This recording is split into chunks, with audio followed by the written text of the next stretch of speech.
we'll start with the recap because it's been a while. But we do them anyway, so doesn't matter. Okay, so party has arrived at the Bloody Cyst, where they have found that it has transformed. There is now a temple to Lathander that was revealed underneath it. There's a large group of demons and devils fighting over control of it. The party was able to get onto the Bloody Cyst after defeating a demon. Inside, it was found to be mostly intact. The party had a confrontation with someone. I forget his name. I don't know why. Thaddeus Creek. Well, him. But first, you confronted Harmon, Zariel's lieutenant, who was also the general who led what was the Hell Riders before they were called the Hell Riders. So he was like the top general, essentially. You guys defeated him. Afterwards, you had a confrontation with Thaddeus Creek, the perpetrator of El Turo's downfall, and he was transformed into a grotesque, pig-like devil. You all defeated him, of course, like you always do. And you are now confronted by a large door. But first, the treasure, which you picked up off of him. So I'll put this in chat so you can all copy it down. This is what each of you get.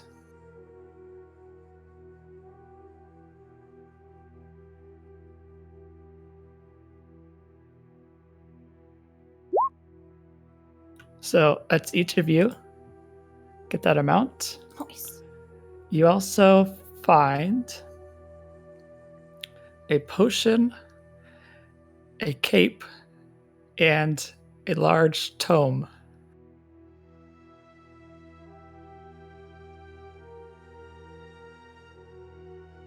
You will have Aragorn is eyeing the cape.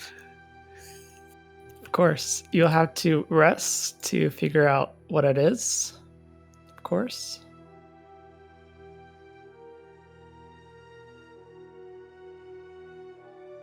So you do have an opportunity now to rest if you want, or you can open up the door first. I'll go ahead. I think we really need to rest. Agreed. I agree. Okay, so there is an opportunity for you to short rest. I did not think you'd go a long rest without being interrupted. Fair enough.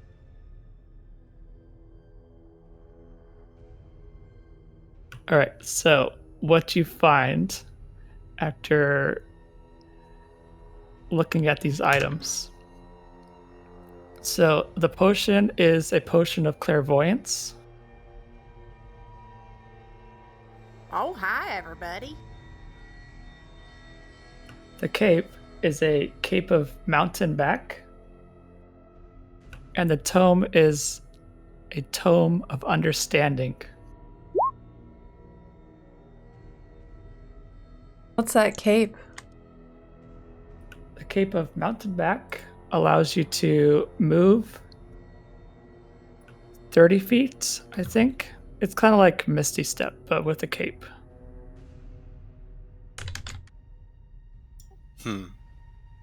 Aragorn is looking at the cape, but then he looks at Lamorak, and he says, "I think it suits you better, Sir Lamorak."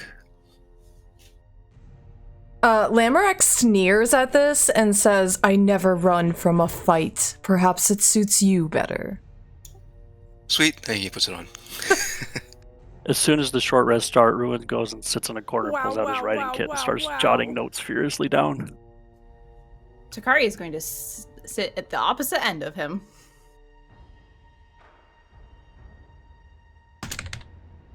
What's the tome? The tome allows the reader to spend 48 hours to understand it, but afterwards their wisdom increases by 2. It also increases the max by 2. Wait, it increases what by 2? I'm sorry. Wisdom. Ah. Damn. I feel like that would be really good for you, Cygnus, right? Oh, For Ruin? That'd be perfect for Ruin, 100%. Yeah, you should take that. Ruin will totally take it unless somebody else objects.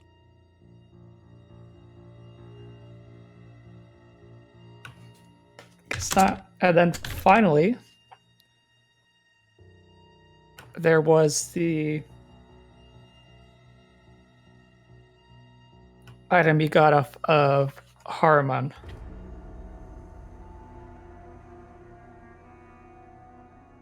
The Infernal Attack.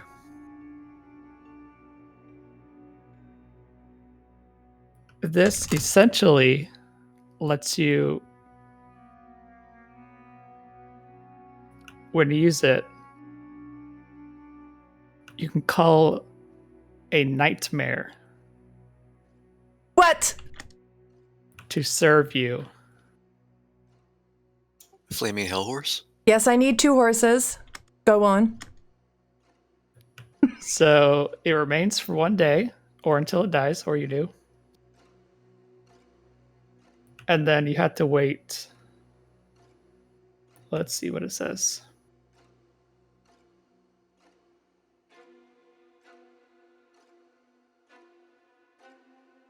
Okay, so you'll have to resummon it every day. But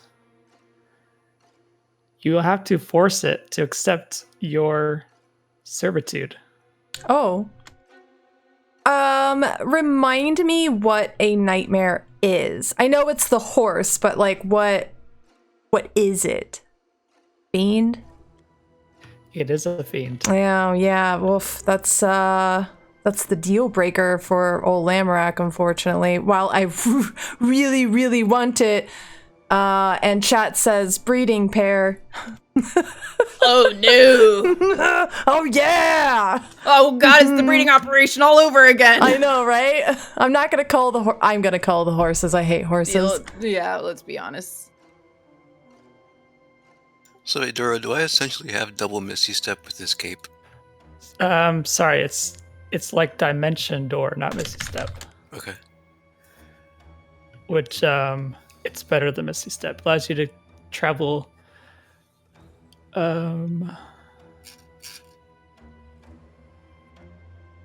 up to 500 feet.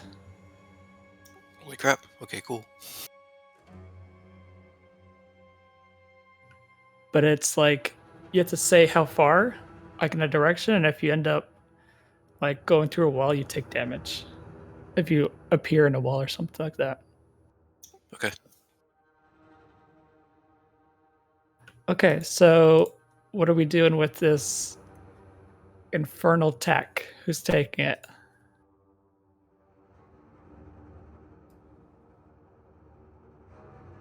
I mean, I don't think Takari really has a need for it. I already have the cape. I'm looking at Nigel to see if he's up for riding a hell horse. I think Belgara wanted it, right? You mean Lamorak? Oh, sorry. Limerak. I mean, yes, of course I want the horse, but I'm trying to think of how, like, actual Lamorak would feel about that morally. Because we all know he has a big problem with fiends, you know? He ain't, like, he's trying to rid the earth and everything of, like, fiends and devils and demons. He doesn't like any of it. Is the horse edible? Oh, I don't think we should eat Yeah. that. It is not edible. Is this All right, never something mind. that can be sold, Duro?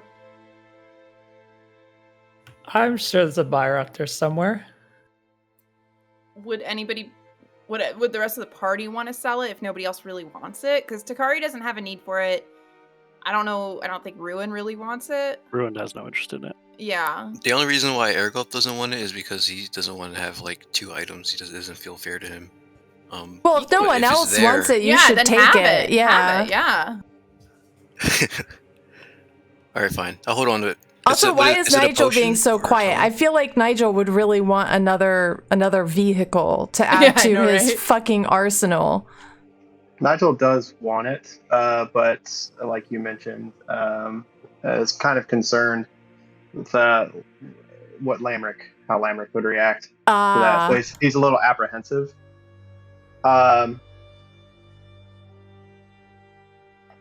Yeah. Nigel. I mean, y'all are like riding around on like infernal war machines, and he's not really saying anything. He's also letting you guys like openly go like make deals with fucking fiendish creatures. So, Oh, that's true. The nightmare can fly, by the way. oh, get fucked! Stop making this sound so much cooler. I really want the Duro. nightmare now. I just want to Stop be riding it. around on a nightmare looking like Batman, like Orc Batman, basically. Well, if Nigel wants Okay. it, then I think Nigel should get it personally. I mean, that's fair because like that's a little bit like that. Yeah, that's what I'm saying. Like if Ergoth doesn't want it, only for the reason that it doesn't seem fair. But if nobody takes it, he's gonna take it. But if Nigel, let's say like Nigel and Aragoth both reach for it at the same time Are we gonna roll? and have this awkward exchange. No, you take it. No, you take it. Flip a coin. Rochambeau. Okay. Yeah, that seems fair. D4 odds evens. Yeah, I'll take odds. Evens.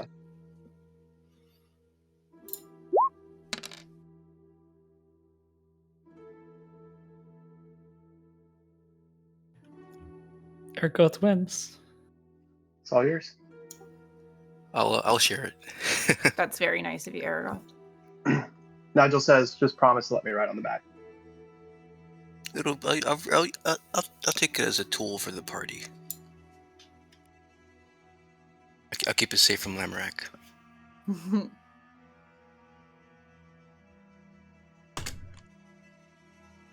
Can you describe it again to me, Duro? I thought somebody would have taken it. I was paying attention to the description. Okay, so you can summon a nightmare.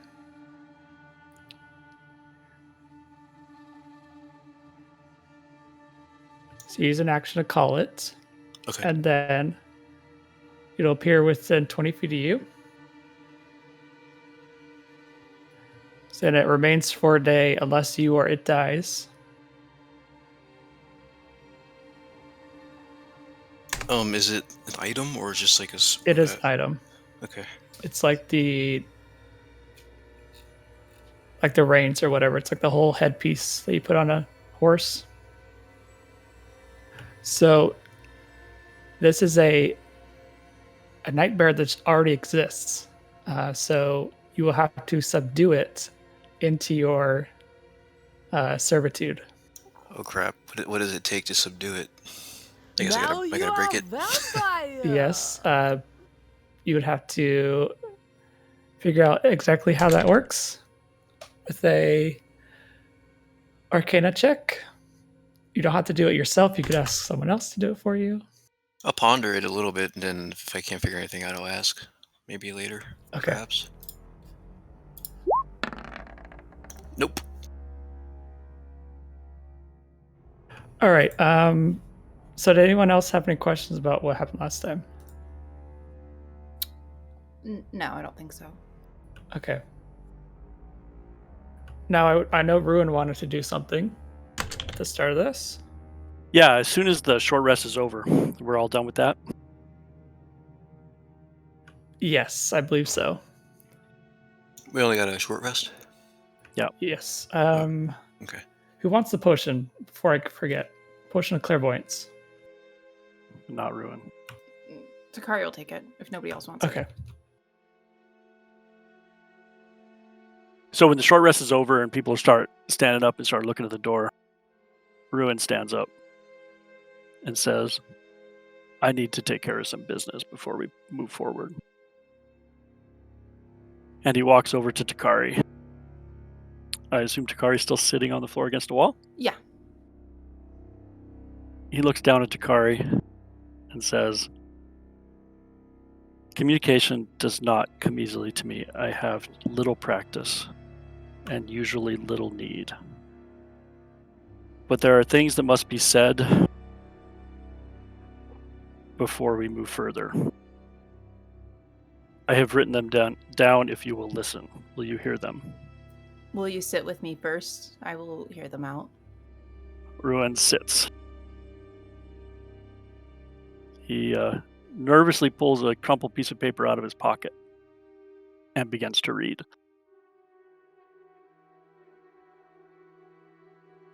My life has known nothing but terror, fear, and cruelty. Those are not feelings for me. They are simply my truth and my life. I have never felt anything until you crawled under my bed for the first time. That made me curious. Why would you feel safe around someone whose very name is meant to bring abject misery to everyone he comes in contact with? After that, I felt protective, but really had no ability to understand what that meant. I was meant for death and destruction. There is no room for protection in that world. Then came the flowers, and with them came the feelings of attachment and connection. That's when I knew I was lost. I must keep faith and my vows to Umberlee, or be forsaken, lose my powers, and be unable to protect you. I did not understand then that you needed no protection. All I understood was that you showed me that there was something worthwhile in connection and kindness, when all I had ever thought was the feeling those things made you weak. I needed to keep that spark of connection safe at any cost or risk going mad with grief and loss. I feel now because of you. It is a doorway into a world I do not understand and have no skill to navigate in. I cannot, no, I will not give up my devotion to Umberlee. She is cruel and terrifying and seeks to torture all that is good. However, she is needed. All planes must exist in a state of balance. If there were no evil divine powers, then eventually some holy representative of good would be corrupted and fill that evil void. It is inevitable, and balance across the planes is vastly preferable to holy wars breaking out when those voids need to be filled. This is why I must maintain my faith, to help keep that balance. However, unlikely as it seemed at the beginning of this journey, I have seen it might just be possible to hold to my faith and go through that door into a world of connection and goodness without being forsaken. Of course, I could be wrong and the bitch queen could smite me right now for even voicing these thoughts, but perhaps my work here in Avernus on her behalf will allow her to overlook it. If you are willing to take that risk with me, would you help me walk through that door? And when he finishes saying that, he pulls the flower ball out of his pocket and hands it to Takari, and the flower ball is smiling. Takari's gonna kiss him. Oh, Jesus Christ! Ariel's watching. She's like, oh, the hell with you two. Yeah, Brief and chaste, but she does kiss him. yeah, Rin has no idea what to do with that either. Good luck. Yeah, but there we go. Nigel gags. I'm not crying. I just need you guys to know I'm really not crying over here, okay? Yeah, sure, bud, sure. But yep, she does that, and she just kind of like, God damn it, I'm sorry, Sig. She reaches over and kind of like gives him like a little pat on his hand, and she takes the flower ball and tucks it into her pack, and she just stands up and just says, Do with that information that you will, Ruin. Very good. Shall we move on then? Yeah. Nigel says, please. She gives Nigel probably the only death glare she will ever be able to muster. Ariel's just munching on his ration, like half paying attention. Lamorak glares down at the gnome. It's like for the first time this entire trip he's finally noticed him. But it's not a good notice. It's like when your dad catches you doing something you shouldn't be doing. Nod shrugs. And I guess walks towards the giant door. Hope we have a big enough lockpick for that thing. The first step is to do some reconnaissance. Lamorak is gonna approach the door and push it. Okay. You push open up the door. That was easy. Easy enough. Outstanding. As you open the doors, a bright light burns away the blood and grit staining your clothes. Restorative energy brings life to numb muscles as the glow softens to reveal the interior of a sun-kissed cathedral. How light passes through the scab and into the stained glass windows is a mystery only magic can answer. Pillars line a path from the door to a raised dais carved with celestial runes.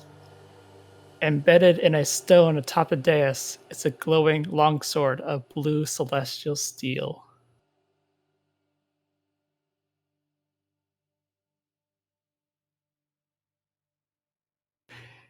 It is luminescent and constantly emits a faint humming sound.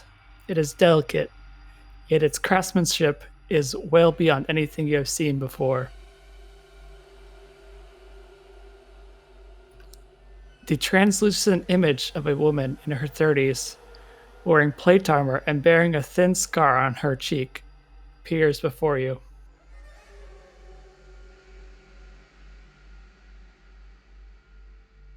The ghost says, I am Yael of Idleglen, general of the Zarielite armies.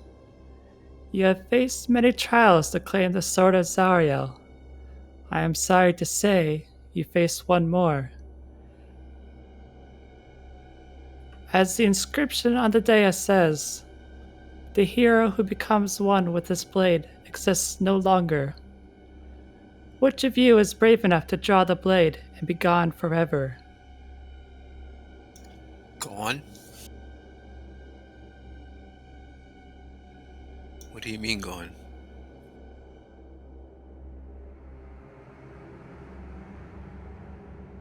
Am I talking to a recording? You will no longer be yourself, but an agent of good.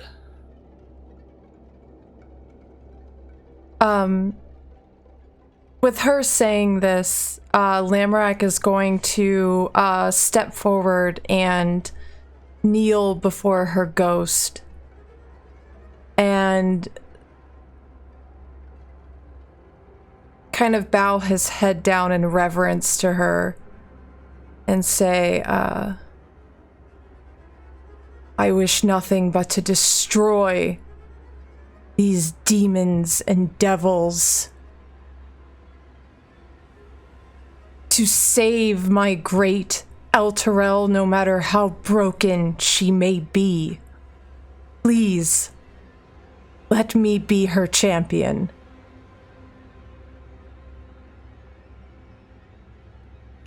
It is not I who decides, but it is the sword.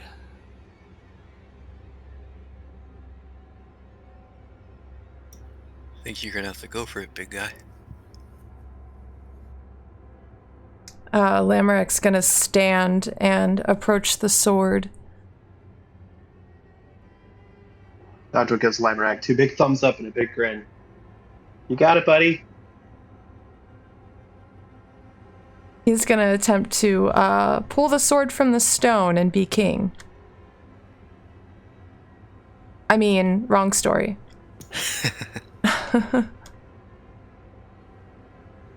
You draw the sword, causing an explosion of bright light to fill the room. Geek Arthur. You will now be having a vision in your head. While this is happening, it is actually instantaneous, what you see, as the memories of the sword are being thrusted into your mind. As your vision clears, you're standing on a field of battle beneath the blood-red sky of Avernus. A huge mound of devils lie dead. Other devils, still living, are hauling bodies off the mound, chittering amongst themselves. All the way at the bottom of the mound, as one last corpse is pinioned on a pitchfork and flung to one side, the body of an angel is revealed, a blood-stained Zariel. The devils draw back. Some of them are cackling, but then one glances back over their shoulder and suddenly drops prostrate to the ground. Others, too, following the first's gaze, throw themselves to the ground.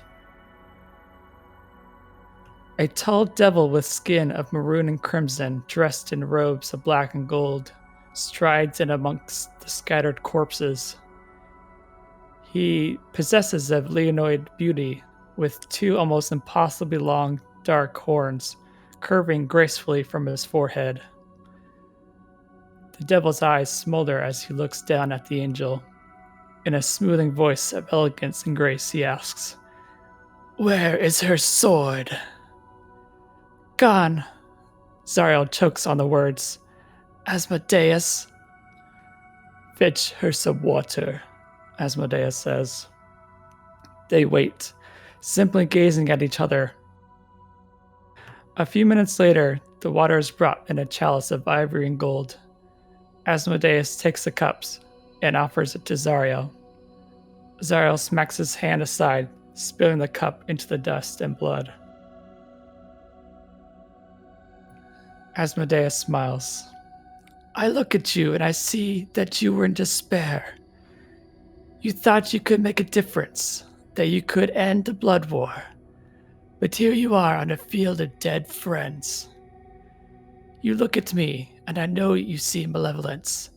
You see evil. You see betrayal. But I did make a difference, and I'll end the blood war.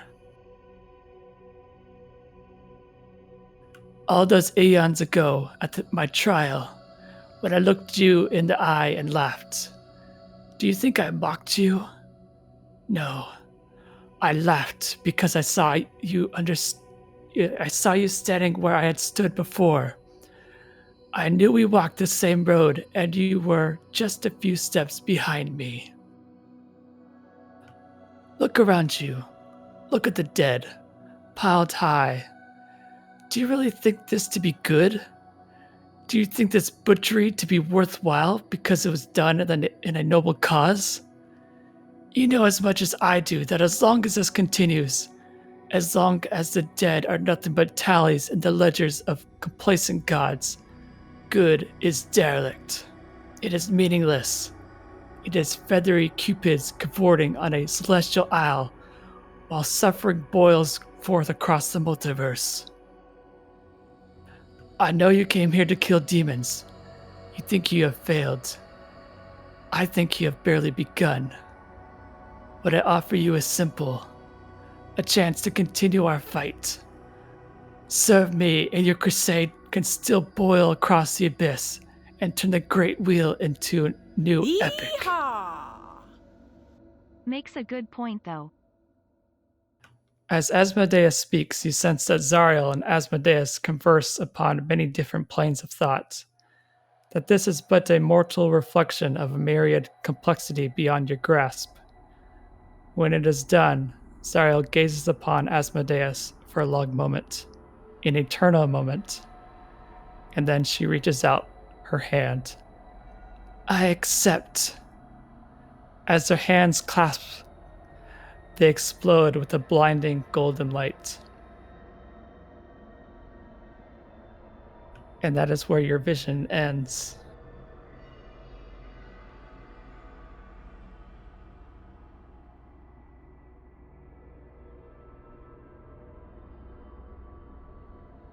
I'm trying to soak in everything that just happened.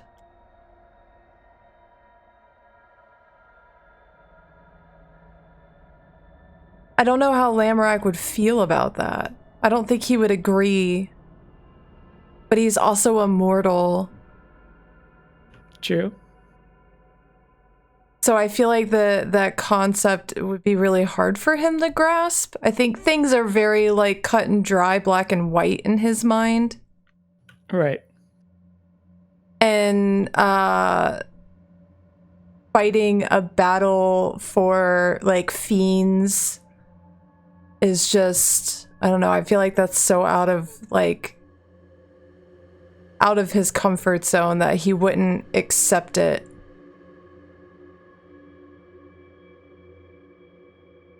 Like the lesser of two evils kind of choice. Right. Yeah. So I've given you the item in your journal. Okay. There are some things that have changed about Lamorak specifically. Because he has drawn the sword, he's automatically attuned to it. You can read over what exactly you get. You sprout wings. You can fly now. You are now lawful. You are now lawful good. Oh. Your personality entirely changes, and there are things in there for your new personality. There's other things also involved in it, so you have to look over it. Yeah. Holy shit. All right, let's go head back to everyone else so they're not waiting for too much longer. Yeah, do you mind if I read these things over to my chat and then I'll pop in when I'm done? Yeah, that's fine. That'll help me read it and understand so I can reintroduce him to the group too. Yep. All Thank you. All right, guys, this shit's crazy. So, it's a longsword weapon. It's an artifact. I'm automatically attuned to it. This longsword belonged to the angel Zariel before her fall from grace. Fashioned from celestial steel, it gives off a faint glow and hum. The weapon chooses who can attune to it and who can't. It desires a wielder who embodies bravery and heroism. That's me, motherfuckers. That's me. So I have angelic language. I can speak, read, and write in celestial. I have resistance to necrotic and radiant damage. My charisma score becomes 20 instantly. Instant 20 charisma. I need to update that on my sheet while I'm thinking about it. Holy shit. I'm a smooth talking son of a bitch. That gives me 6 divine sense points. That's super nice.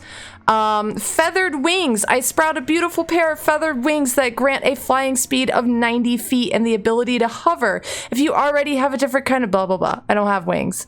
True sight. Your eyes become luminous pools of silver. You can see in normal and magical darkness.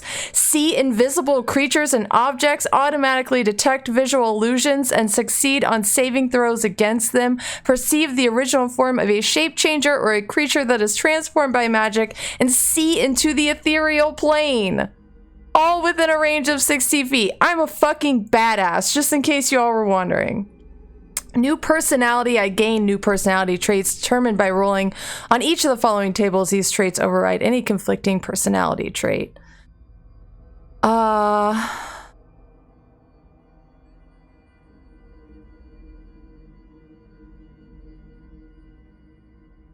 Ooh.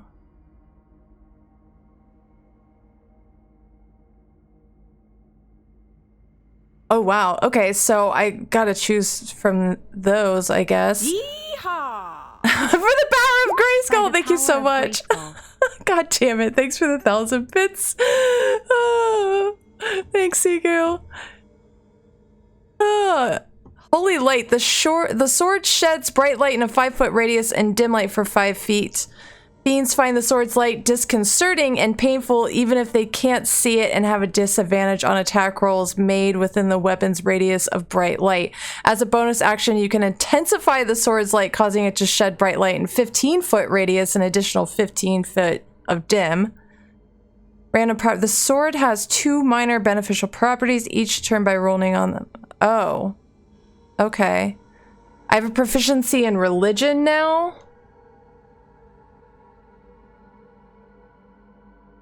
And while attuned to the artifact, you can use the action to cast Beacon of Hope. Okay, I'll have to put that on. The sword deals an extra 9 2d8 radiant damage to any creature hits, or 3d10 radiant damage if you're wielding the weapon with 2 hands. Evil creature that takes radiant damage must succeed on a constitution saving throw or be blinded until the end of its next turn. The Sword of Zariel is sentient, lawful good item with an intelligence of 10 and a wisdom of 20 and a charisma of 18. It has hearing and normal vision out to a range of 30 feet. Great, my sword is now fucking sentient. The sword communicates by transmitting emotion to the creature carrying or wielding it. While holding the sword, you gain advantage on all wisdom insight checks. Wow. Wow.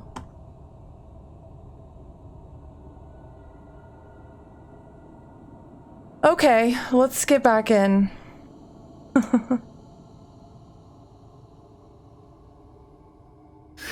you saying Takari is distracting? The feels. He needs it though. He doesn't know what to do with the feels. Hello, I'm back. Hello. Hello. Hello. Congratulations. Duro, so I didn't actually go anywhere, right? I just kind of like slipped into like my mind. So the sword gave you those memories. Right. It was like instantaneous that you received them. So there was no actual like difference, I guess, of what actually happened in between what I read you. You had like a daydream, but the dream was like longer than reality. Also, will I get the weapon in my sheet? I've put it into your journal. Right. I can adjust your character sheet if you wish. I mean, you could probably just switch it out with Evil's Bane, right? Because I'll just be using this sword now. Yeah? Yes, if that's what you choose.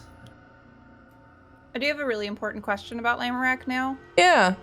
Does he sparkle? Ooh. I am not a vampire. Well, you don't have to be a vampire to sparkle. This isn't Twilight. So, Lamorak, you were transformed into a heavenly, idealized version of yourself. Yeah. The Lamorak, holding the sword in his hands, turns around to face you all, and you can see inside of his helmet, his eyes are now glowing.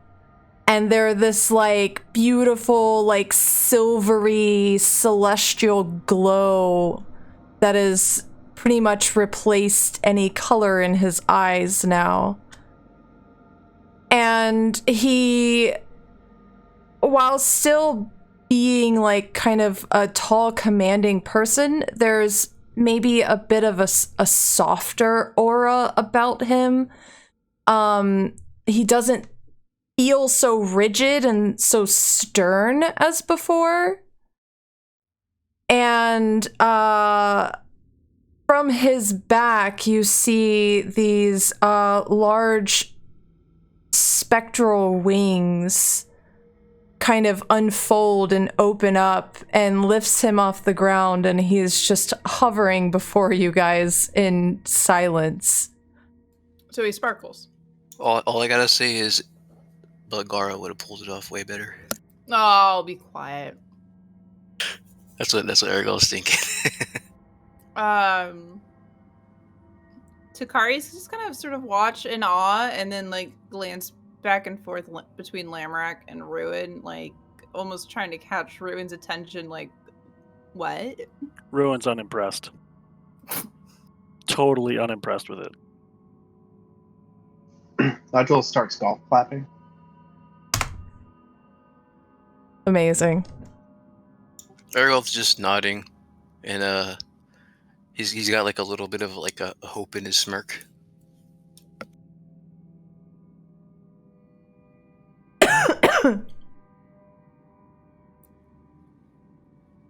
I guess Takari will ask Lamorak, what happened? Why are you angelic?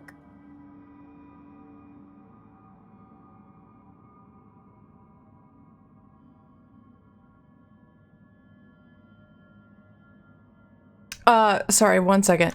To answer your question, Duro, yeah, he's definitely gonna be, like, shelving Evil's Bane, because Zariel's sword is, like, 1,000 times stronger. It's kind of insane. Very strong. With the radiant damage that it does alone, yeah. And at its base, it's still a great sword, so...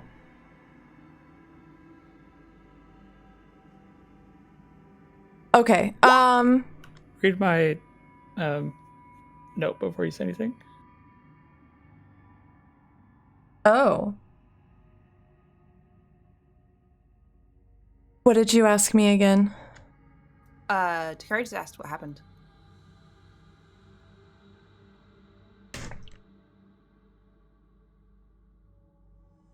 I saw the beginning of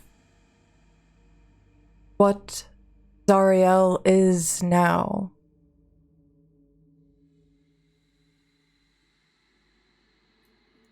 And what are your thoughts? I must do what Zariel could not do.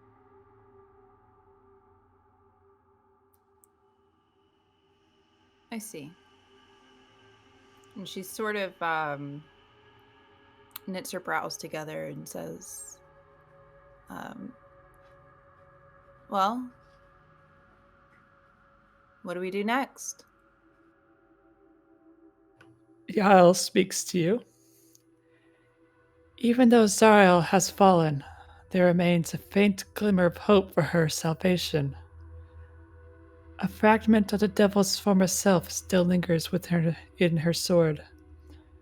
There's a chance that she reverses her ways if you present the sword to her, but it is not certain, and you must be prepared to strike her down if she chooses another path. That falls in line with basically what I was thinking. Good call, Nigel.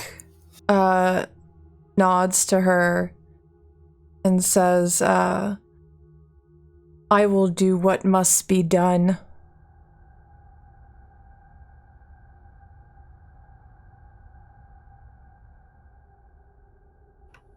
Lulu flies over to Yael.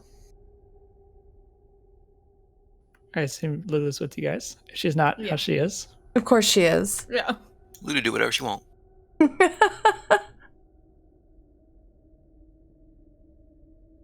Thank you for helping me find Yael. I'm going to stay with her.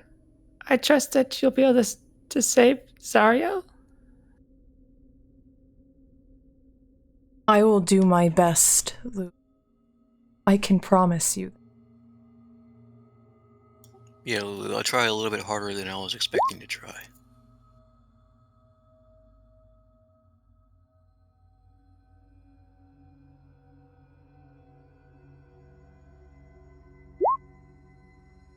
Nigel gives a thumbs up to Ergo.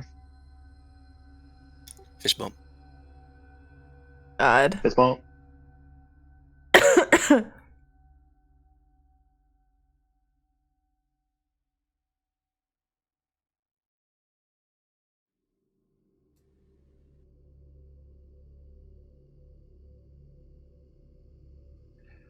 Are you two still holding hands over there?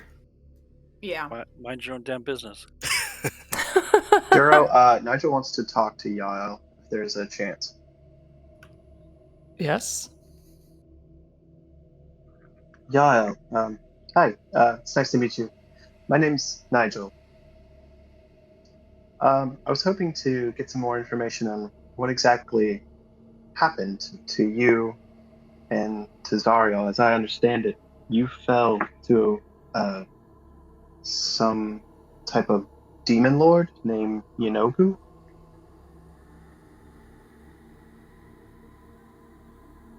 Yes. I was captured by Yunogu. I was brought here to AVERNUS. Zariel came to save me. Does this Yenogu still live?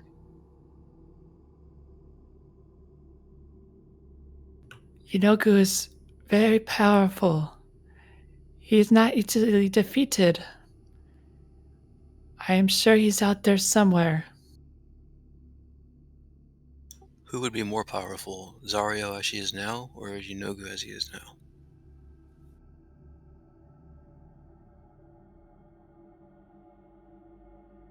Zariel's new strength is uncertain to me.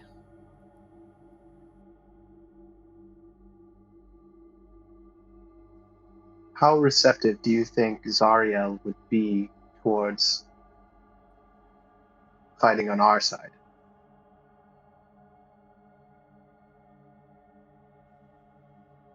Or at least striking a bargain?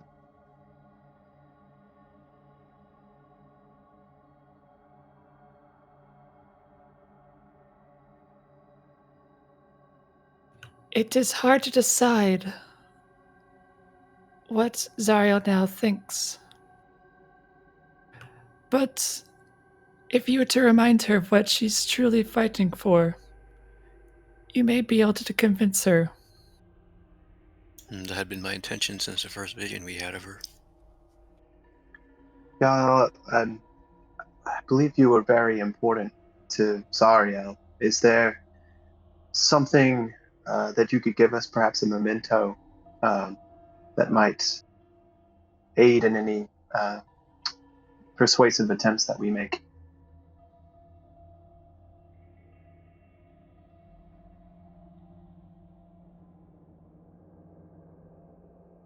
I fear my parts within Zariel is no longer. Her true intentions come from her self-determination.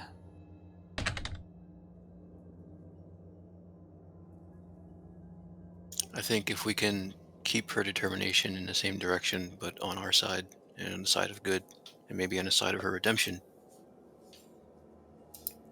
might be able to pull it off.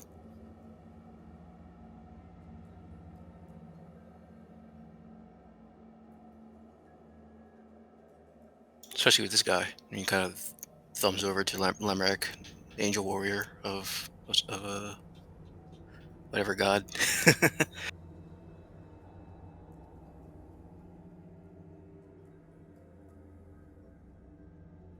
I suppose that'll have to be enough for now. Well, that's all we have. Duro, make sure I did that right, but I upgraded my greatsword to reflect the Sword of Zariel stats. Make the best of what we've got. The Sword of Zariel is a long sword. Oh, So you'll have to do either one-handed or versatile two-handed. it would be two-handed. Okay, so you'll deal. Let me see. So it'd be 1d10 damage instead of 2d6. Okay. Oh, Duro, I have another question on my modification. What type of damage is that 4d6? It is like an addition to your sneak attack. It like Okay. tacks onto it. Okay.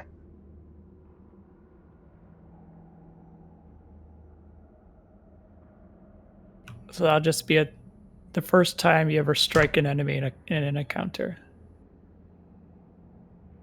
You roll a Constitution saving throw to see if you deal extra damage. This is like the cricket in Men in Black. If he fails a Constitution, it shoots him back.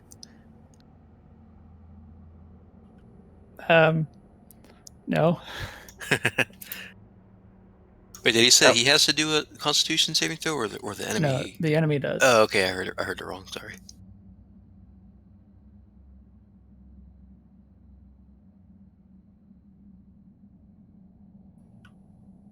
Okay, so what's the plan now? Are you guys done talking to Yael? I'm waiting for Lamarck to literally light the way. Right? My glowy Yeah. sword. Sparkly Yep. boy. If we're heading out, not just going to try to fist bump Yael. Oh my god. Jesus Christ. She's a ghost. Oh, Jesus. I mean, she can't fist bump her. Lamorak is going to turn to Yale and bow his head to her in reverence and say, I believe we must go find Zariel now. Oh, there you are. I will do my best to complete this task. And just as Ergoth, like, I guess, starts to follow him out, he's gonna do like a, I guess like a very like Japanese bow, out of respect, I suppose, because he's never bowed to anybody before, but he feels like he should at this point. Dakari's gonna wave excitedly goodbye to Yael. Very wholesome. She's feeling very wholesome. Ruin's just gonna turn away. Fair enough. I mean, he'd think about waving, but his hand's being held, so He has another hand. one's holding his shield. I guess. Touche.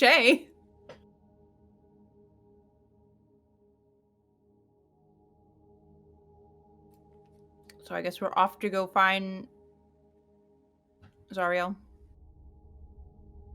Yeah. Off to find the wizard. The wonderful wizard of Avernus.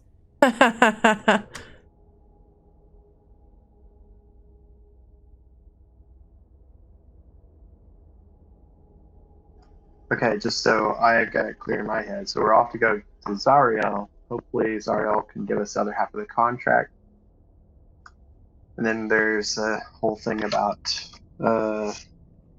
Archon the Cruel, Aldrak turning him back into Empyrean, get his blood, yada yada.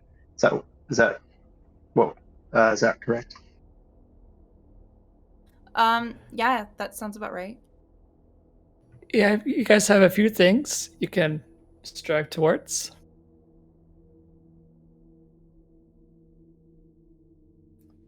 Well, we need the other part of the contract to destroy it, which we need to find a dragon, an ancient dragon, to destroy the contract. So we have to help the unicorn. But we need the other part of the contract first. Ergoth is like tossing ideas in his head, and there's too many. He says out loud, "There's too many points of interest, and I don't know where to start. I'm gonna need a little guidance. I don't really have any input other than what to do when we're there."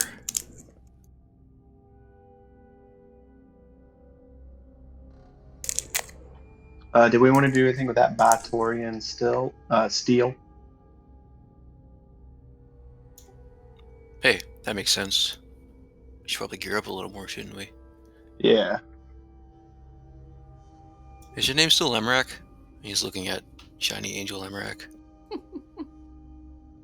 Yes. It's Lamorak the White. Lemrak the White. I like it. How do you feel about us getting geared up for the, hopefully the beginning and not the end? We must go find Zariel. I agree. Well, yeah, that's a given. That's like the thing that we have to do the most. I'm just wondering if we should do anything in preparation. We have all that we need.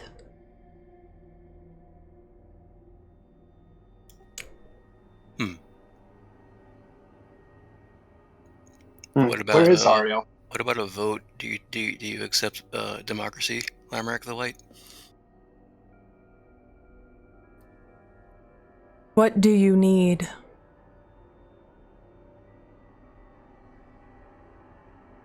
I don't think we're as powerful as you are. We would like to be helpful fighters along your side, not meat shields that are probably gonna die. So I'm wondering if there's any way we can get this steel that we've got to gear ourselves up. Ruin makes a comment about, you may not be as powerful as he is. I am ready to go. And Yeah, but we function just fine. You're crazy, man. Yeah, Takari's feeling pretty confident in going.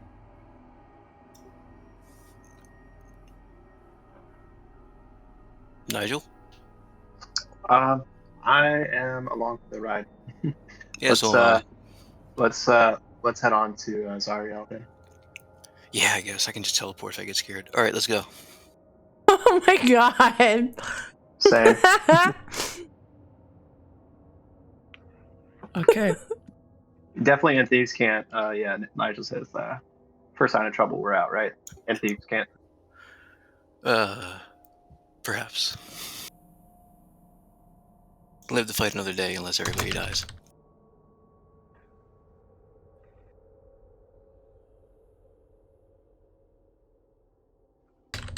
So the party, you leave the Citadel temple thing, and you find that the surrounding area is surprisingly devoid of any life.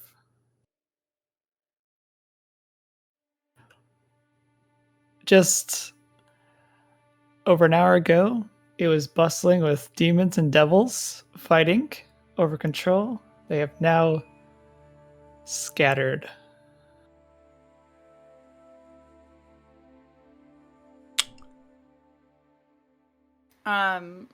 Duro, I'm assuming we still have to use those chains to get down. Correct. With my what spell? With conjure animals, am I able to summon like a giant eagle to fly down with?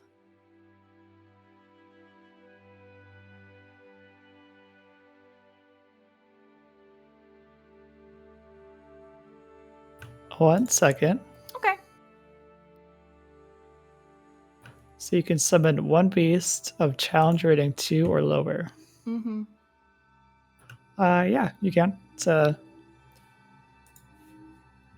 you can summon 2 giant eagles. Yeah, I will do that. Will that be enough to get everybody down?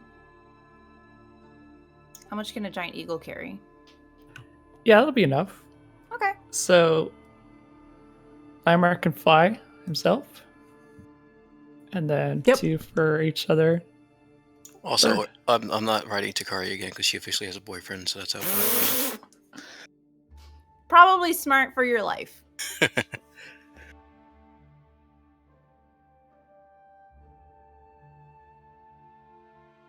Okay, so you mount up on your eagles and fly to the other side. Nice. Outstanding. It's a great spell. Oh yeah, nightmare flies too. Yeah, Oh, yeah. yeah. Does Ergoth have any inkling about what this is with his Arcana check? Does he know that he has a flying horse at his disposal?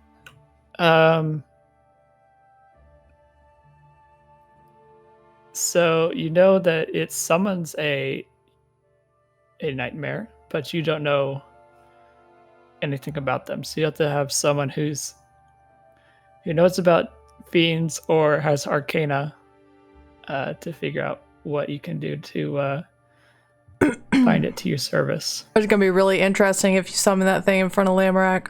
Yeah. So I was thinking the first thing I'm gonna do is make sure that he's the last person I ask. And, The game has certainly changed now, sir. He's probably gonna go. Yeah, Ergoth is gonna go up to Takari and say, "Do you have any idea what to do with this?" And he's gonna hold up the reins and stuff to her. Well, being a fiend, I don't know if Takari's gonna have. It doesn't count with her animal handling. That is correct. But Yeah. you speak fiendish, right? But yeah, yeah. you know of fiends. Okay, so yeah, I can try and take a look at it. What is it, Arcana that I'm rolling for? Yes. Okay, I don't know if I'm gonna roll very well. Is it gonna be with advantage or no? No, it wouldn't be. Yeah. I don't know why I asked. It was almost a nat 20, baby. It was almost a nat 20. Yeah, Takari's gonna look at it and she's gonna sort of shrug, like almost apologetically, like sorry, I don't know. I shrug back. Well, I double shrug. Nigel's intrigued and will offer to help. Do you mind if I take a look at this thing? Yeah, I don't want to ask Lamerack unless I really, really have to.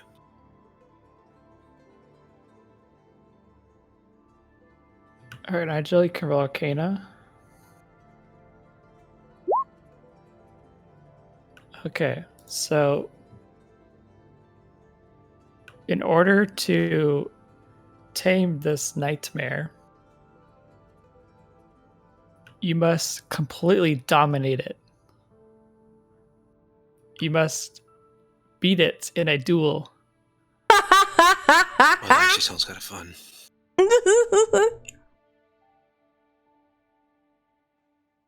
Yes, there we go. Much like my pony, Elmer, you have to defeat it in a duel to be able to handle this thing.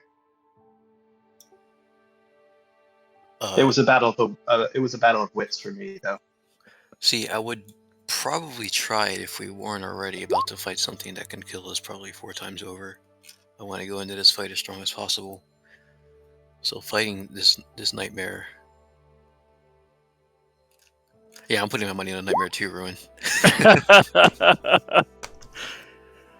It's like when UFC fighters bet on their opponent. Yep. Oh, also, you must feed it, and they prefer human meat. Okay, so I'm gonna ask And, Lamerack and lesser fiends as well. Wait, the horse eats fiends? Yes. That could be a good thing. Could be a Good thing there's a bunch of dead bodies around this cyst. We don't need soul coins to run it. Just little imps. Just feed it imps. I'm gonna tuck it away, and if we really, really need to use it, I'll ask Lamerack. Maybe, I don't know. I'll let him know. Well, do you want me to fight it? I don't want to be weakened before then. If we know we have time before we meet Zariel, then perhaps we'll give it a try. Lamerack, how far is Zariel from here? I do not know where Zariel resides. We must find her. Well, it sounds like we have time. We could rest up after the duel. But it sounds like it's your call. So, sounds like you want to head on. We do have to rest first, for sure. A long rest.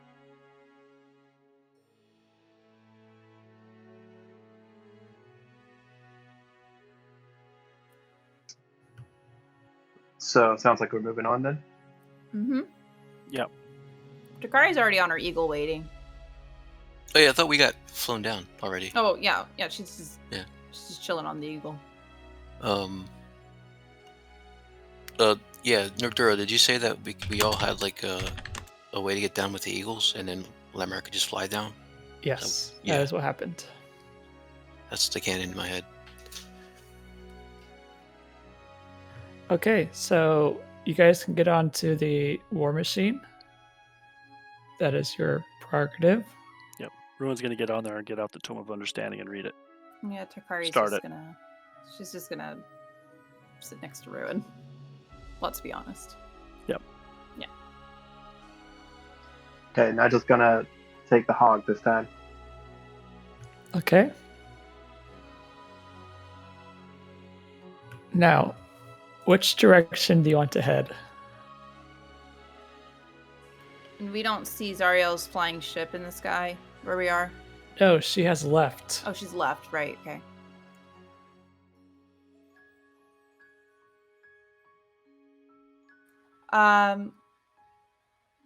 Whale.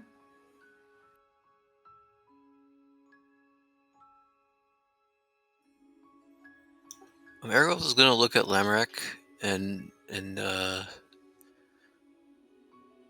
ask. So, is that the only thing on your mind now? Have you become like an automaton of justice?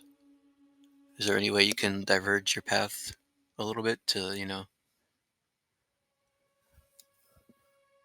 What do you suppose? Well, we need some rest. Maybe a little bit of a couple errands to run before we head towards Ariel's location. We also need to find out where she is, and we might need to go somewhere who has somebody that knows where she is.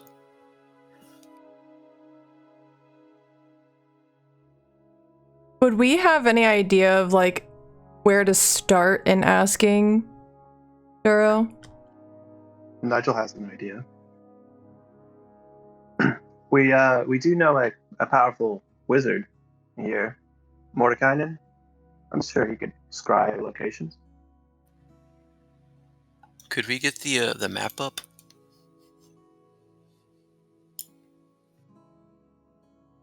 Is it like a map that we can like unroll to see the? Oh, cool. I don't know where we are. It's been 2 weeks. You're here. Okay. Crypt of the Hellriders. Where was that bar that we were at with the cannibal elves? Elfskrema. That's my suggestion.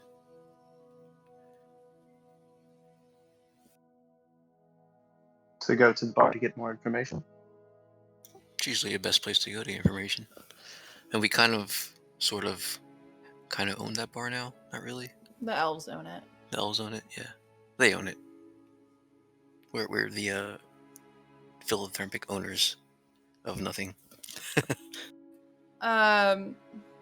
Well, there's what's their face at Al's grandma that we left. I'm not sure if they're still there.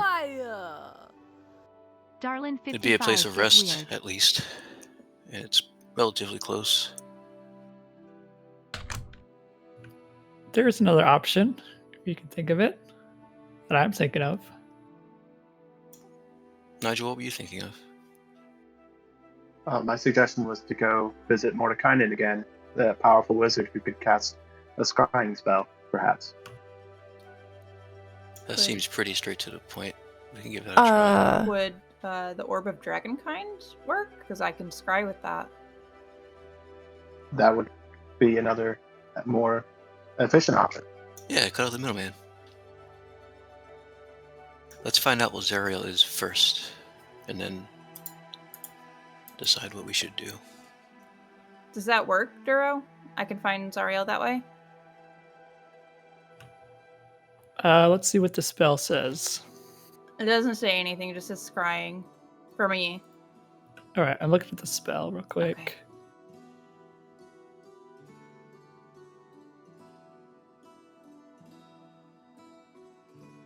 So scrying lets you see and hear a particular creature. You must make a wisdom saving throw.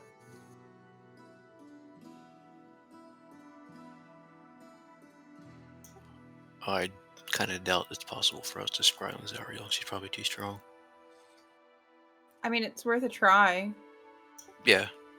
My suggestion was going to be, is there any way, because the sword has a piece of Zariel in it, and I believe my sword is sentient, if I could ask my sword where Zariel is. Ergos Yeah, just my has, like, a sword's double look on his sentient. face. You have a Zariel compass. I didn't know that. So never mind everything we said about sorry for wasting like 10 minutes talking about it. I'm not sure if that's a thing I can do, Duro. You could ask it. So, with scrying continued, there's a modifier. So, you guys have never met her in person. So, Right. she would have a +5 on her wisdom saving throw. Oh, You just heard of her, you've never actually met her. right. Well, let's try the sword first. Well, we actually have a connection. The save modifier is actually a -4. Possession or garment. We possess her sword now. Oh.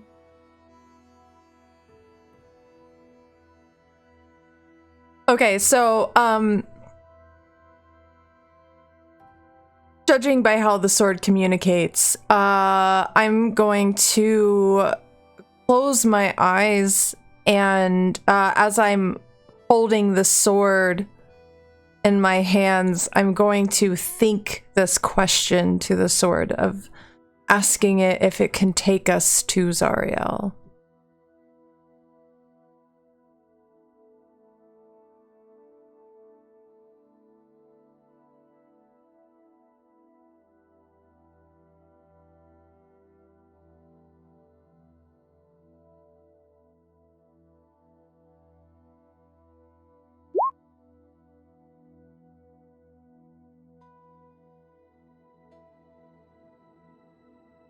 Lamorak opens his eyes again and sighs and says, I'm afraid the sword cannot help us in the West.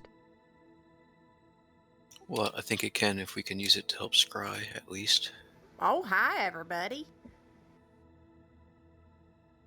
Welcome in, Raiders. So if I try scrying, I'm just rolling a wisdom saving throw, Duro, you said? Zarya will do a wisdom saving throw. Okay. And I'm gonna go ahead and try and scry with it. Will she know she's being scried on? I guess we might not know that.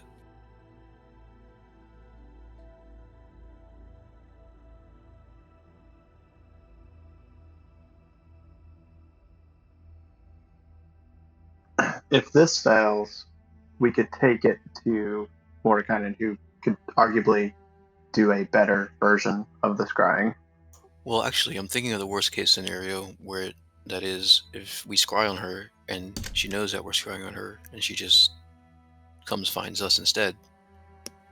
Which Is is that kind worse? She does not know if she's being scried if she even if she fails or Okay. if she succeeds. I mean,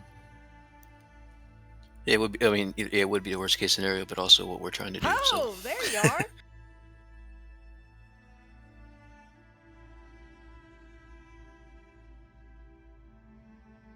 okay. So I will have. So you're going through with that plan. Yes.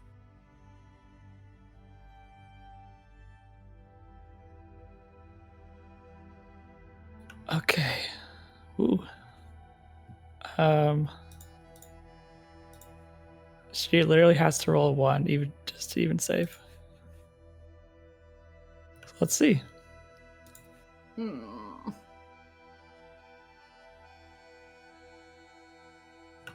afraid it is not successful. Okay. Chikari's gonna put the orb back into her pack and say, well, the next step would be then to go see Mordekainen and see if we can figure out where she is from him. Nigel nods. The only other idea I have is to find the highest point, which would be Haruman's Hill, which is quite out of the way. Right. There's also the Pegasus that we were supposed to save. Yeah.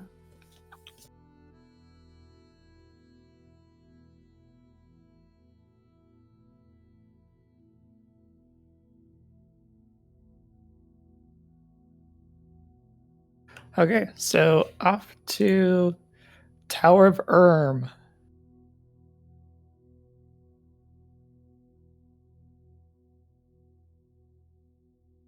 All right.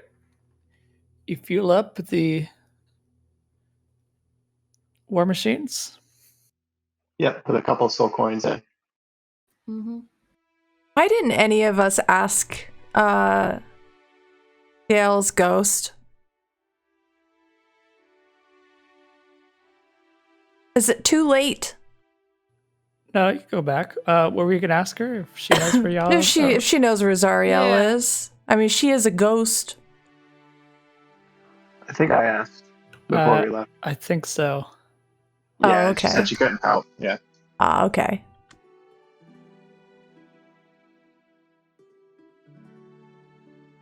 All right, let's get some caravan jobs going. I'll re-roll that.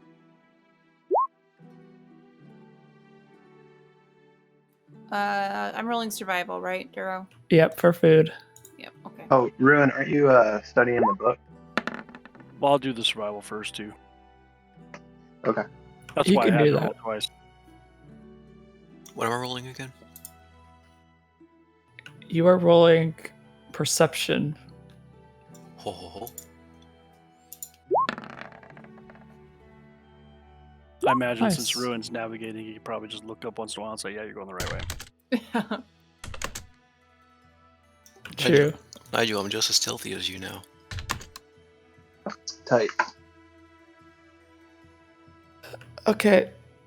Let's see. Ruin, you know the right way. Takari, you get enough food to feed everyone. Ergoth, nothing spooky out there. Nigel, good job. Okay, so you arrive at the Tower of Erm.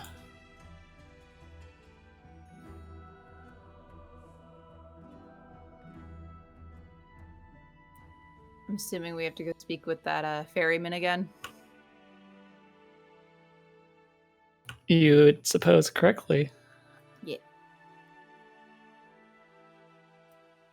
His name is Harbord. Harbord. Takari's gonna be very excited to see Harbord again. And she's gonna give him a big wave.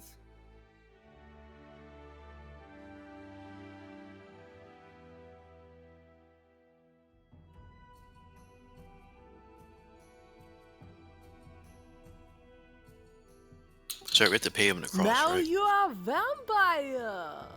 No, you have been deemed worthy to cross. Sweet.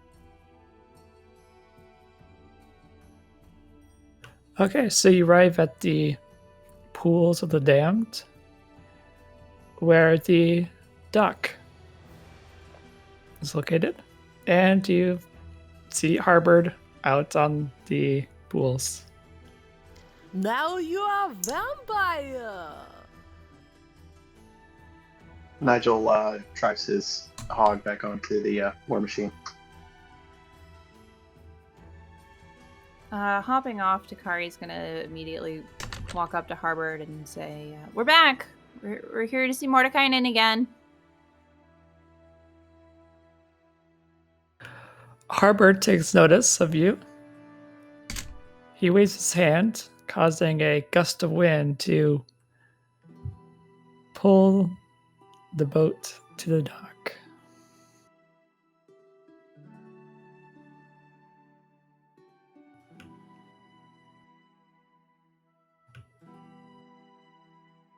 And Takari's gonna hop on the boat. Nigel is saying.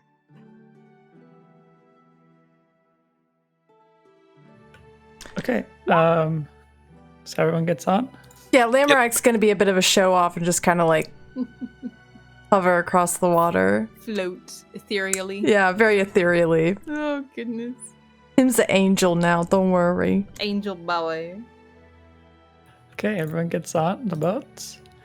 Harbord waves his hand again and brings you to the other side. As we're sailing across, Nigel last Harbord. So, anything interesting happened while we were gone?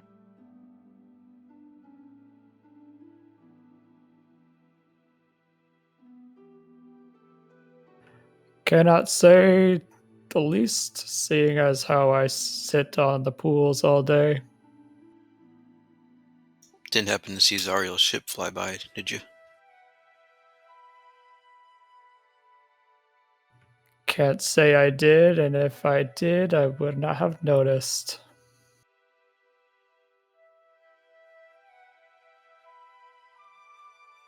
And we didn't notice it leave either.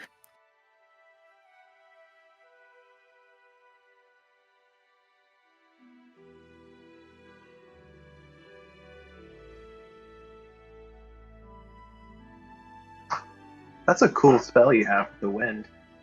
What is that?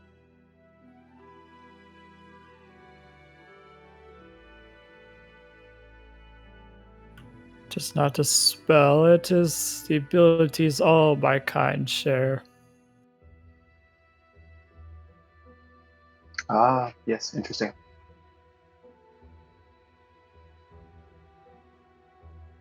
Ergoth is looking over at Lamrak hovering, and it's kind of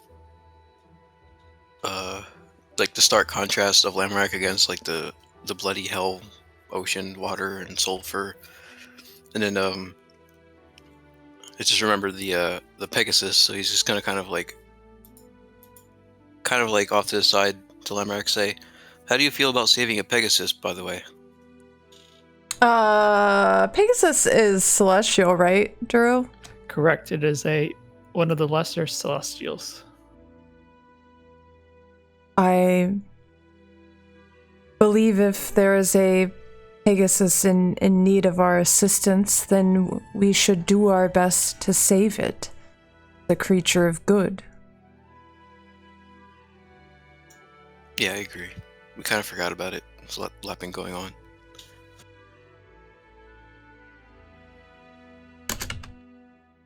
I see it as a step forward to your goal, right? Step in the right direction.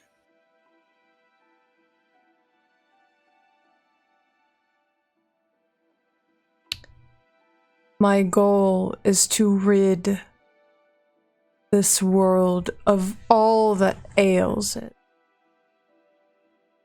All the evil. To save Zariel's soul. So I suppose you are correct. Now you are vampire. But Gara would have liked you. Hopefully you get to meet her someday.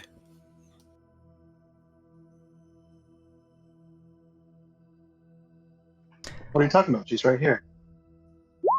Ledger kind of pats his pocket.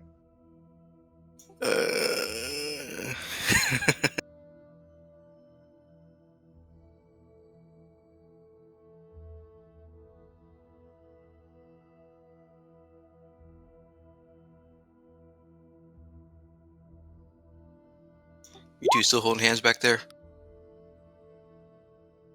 I don't know, Ruin, is Takari still holding his hand? Absolutely. Yeah, there you go. That's just permanent now. When's the wedding? I don't know. Maybe Mordenkainen can like do a thing. I mean, I'm an angel now, basically, so I Yeah, could that's officiate true. for you. Perhaps. True. Perhaps. Is there a at priest in hell? Perhaps at the same time we do a wedding, we could do a funeral for everybody. Oh, wow. Wow. Aggressive. Keep it up.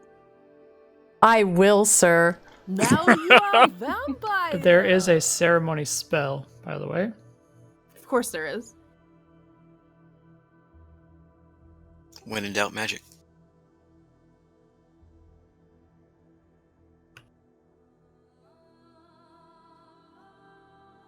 Are we there yet? Yes. You arrive on the island dock, where you see the shanty town of Yugalos is bustling. As you wade through to reach Mordekainen's tower, the Yugalos begin to whisper and murmur. Their eyes fixed on Lamrak. Does my sword have any reactions to them? Because they're all fiends, right? So you are in control of the sword.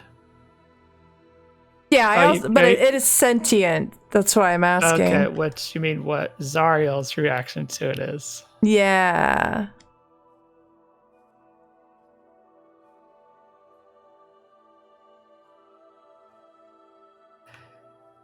You get the sense that Zariel is filled with anger at the sight of all these Yugoloths.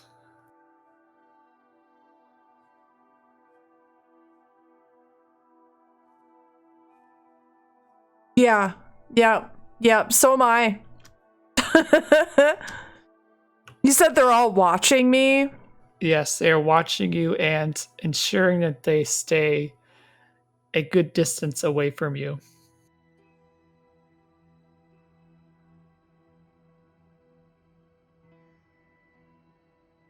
Okay, creep, don't kill the whole village. There are dozens of them, so that would be kind of difficult. Yep. He's really holding it together right now. He's doing his best. You all can tell that, like, I'm visibly upset by the situation you have now put me into. And I am, like, white-knuckling the hilt of my sword, of my super cool glowy angel sword. Takari will say to Lamorak, we'll only be here a moment. And Yes. then we will be on our way. May we move swiftly, then. I feel that I cannot control these feelings for too long. Takari's gonna quicken her pace at that and try to get to the Tower of as quickly as she can to get Mordekainen's attention.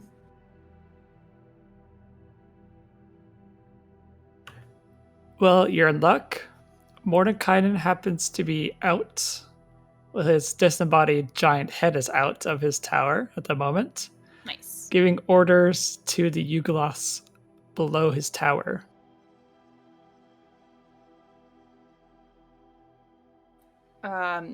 At the sight of him, Takari is going to shout out, Mordekainen!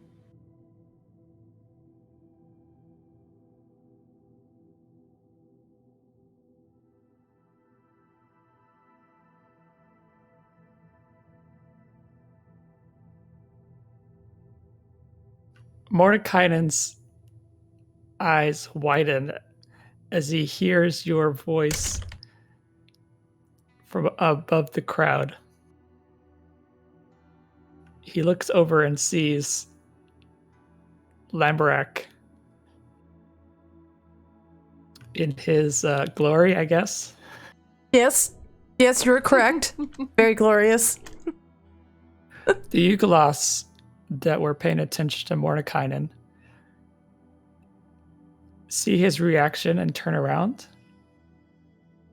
and they all scatter at the sight of Lamorak. As you approach Mordekainen, his eyes narrow.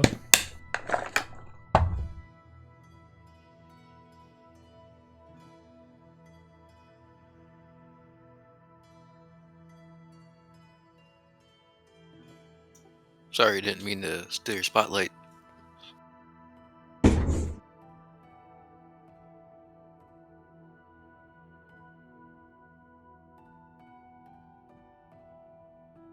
Nigel asked, "Did we come at a bad time?"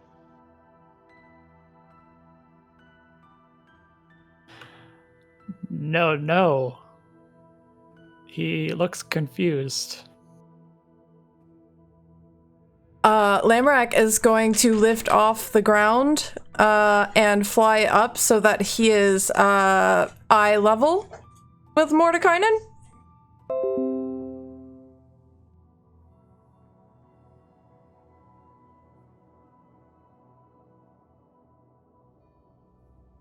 Mordekainen looks at you as you fly up further. And he is going to say, oh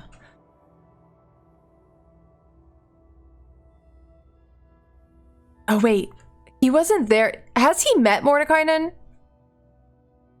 You I did guess- as you were turning in the wizard's Yeah. head. Yeah, okay. Mordekainen, are you able to use your powers to help us find where Zariel is now?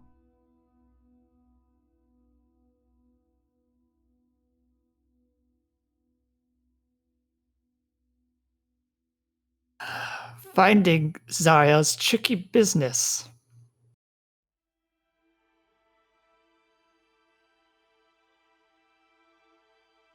She does not typically want people finding her. But it does not seem wholly impossible.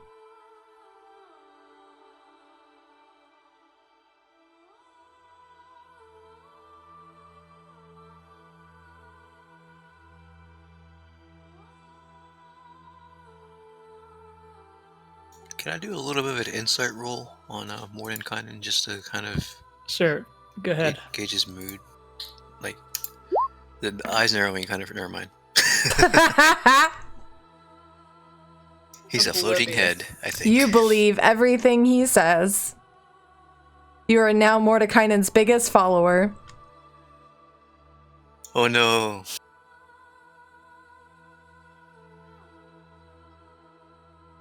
Is he on like a little balcony thing? Yes, his head is floating on a balcony.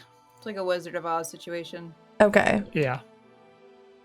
Surely Mordecai, someone of your stature, would be up to the task.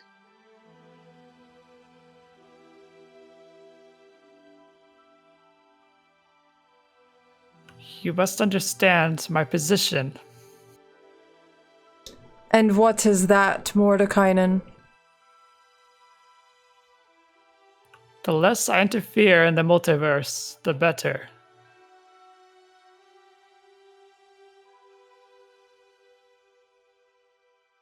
What does finding Zariel have to do with interfering with the multiverse?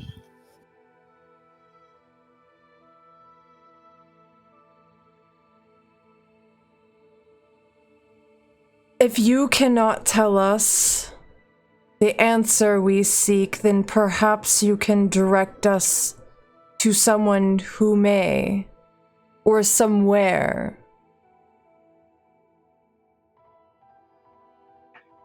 Can Nigel try to convince him, if that's okay with everyone? So lucky that I'm lawful good now. Nigel will pipe up again. Mordecai, isn't it your mission to maintain balance?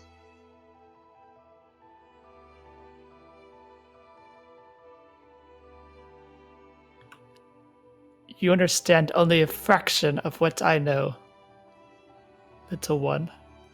Spicy! No arguing there, but in the interest of balance, we do not succeed here. I fear that the material plane may be overrun. I do not care what what happens on one plane. I care what happens on all the planes. Well, would it not stop at the material plane? Wouldn't it spread? Maybe in his mind the material plane has too much and hell needs a little bit more. Precisely. We have spoken before. I know of your plans. I would like to try to persuade him. And again stating, yes, Mordekainen, I understand your position. All I ask is that perhaps you guide us to someone who may help us. You need not reveal Zariel's place on your own.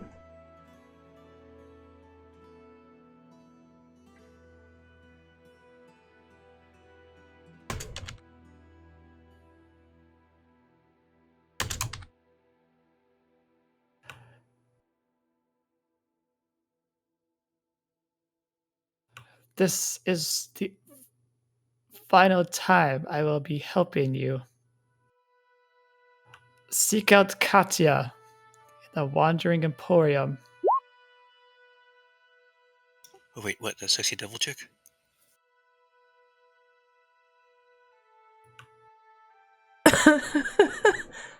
Oh. She learns and knows many things. Oh yeah. Forgot about her. If anyone was to know where Zariel is, she is the most likely. Lamorak's going to nod his head and give a kind of like a little flourish to his hand and say, I thank you, Mordekainen. We will bother you no further. And he's gonna slowly drift back. He is not going to drift back down to the ground. He's just gonna fly off towards the shore. He doesn't want to go down there. Stressful. Yep, it's very stressful. He's gonna fly to the shore. Hey there! Ergolf is heading towards the raft with a little bit of excitement in his step. Takari just walks with Ruin at whatever pace he sets. Ruin's pace is always the same. Very deliberate and looming. We'll use that word again. It's a good word. It is somewhat killing Takari to walk at this pace, because I imagine she's kind of zippy. I imagine so. But she muscles through. Those sacrifices we make. I tell you.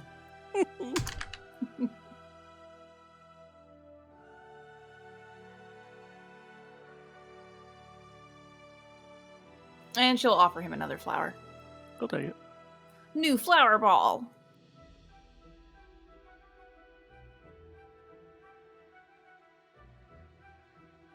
Alright, so we're heading to Katya, because I forgot the name of the place we're going, because I just heard her name. The Wandering Emporium. Wandering Emporium. Oh wait, Correct. is it findable? It has Is it wander. parked somewhere? Well, you know of people there. You have met them before. Oh, I can scry for them. Do it. Ayo! Takari's gonna scry. Very exciting. You gonna scry or are you gonna cry? I already cried. We've already done that. Who are you going to scry for? Katya. Okay. Wait. I take that back. Someone I'm not very gonna wise. I'm going to scry for the woman who braided Takari's hair. Oh, okay. I used me noodle. You definitely did. Good job. Thanks. I just want Dura to be proud of me. That's all I want in life.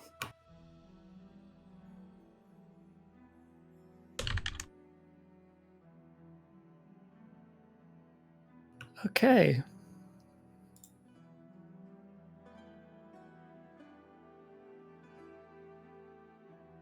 So she will roll. You have met her before. So I wouldn't say you're familiar with her. I mean, she did braid my hair, which is a very, intimate thing to do. Not necessarily. Well, It's just saying, you're familiar as in you know them. Firsthand as you have met them. right. Well, she's my best shot at this point.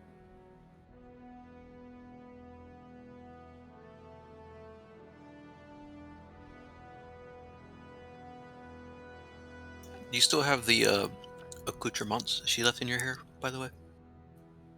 No. What do you mean? If she did, I thought she left something in your hair that erased your memory or something It weird. was the braid itself. Remember, then Belgara took out the braid and she was fine? Okay. I was gonna say gum. What?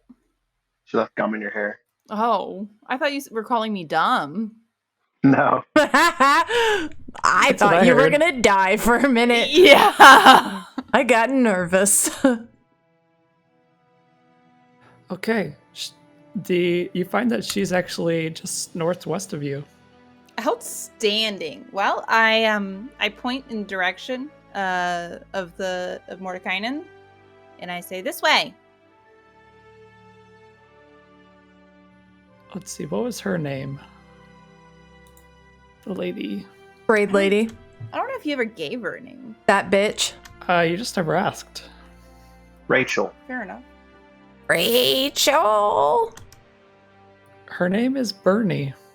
Bernie? Like Bernie Mac? Yeah. Creep, I think you owe me a Coke. We should ask if we could spend a weekend at her place. Oh my god. God. There's got to be some kind of saving throw to fucking deal with that. Can I? What's your house rule on PvP, Drew? You both, let's see, there's the rules. I have a rules section on the Discord. I know. I just didn't have it up. I was just wondering if you knew off the top of your head. I believe PvP is not allowed. Yeah, that's unfortunate. I believe it would be a psychic damage for bad jokes. I was just wondering how much damage my bow would do to Nigel if she whacked it across the top of his head. Out of Psychic love, damage. of course. Not just way too fast, he would dodge it. Mayhaps. All right. Probably not, though. So you guys head back to the dock where Mhm. Harbord is waiting. Our buddy Harbord. Can we bring Harbord with us?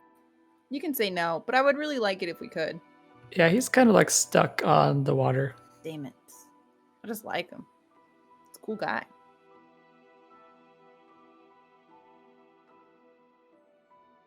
So as they get back on the boat, I just gotta strike up a conversation with them. So, do you like this gig? Does it pay well? Do you get good dental? Travelers come here time to time. Those who are deemed unworthy must pay. It is not the most lucrative, but it gets me by.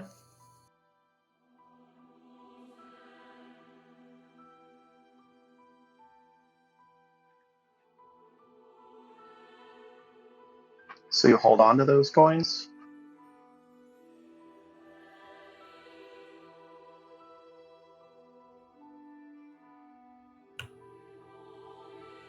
My contractual agreements are not open for discussion. Okay, fair enough.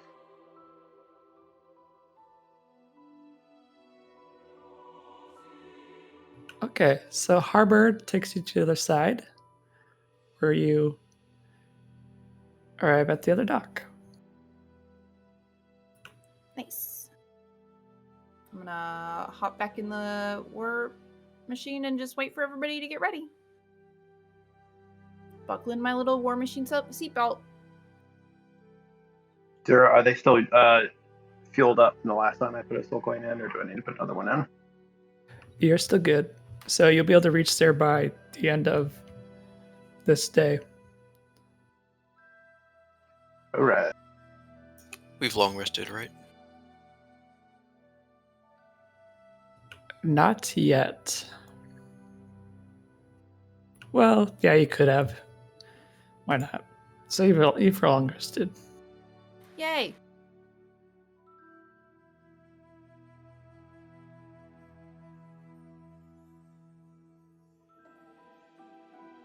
Okay, so you guys head over to the Wandering Emporium.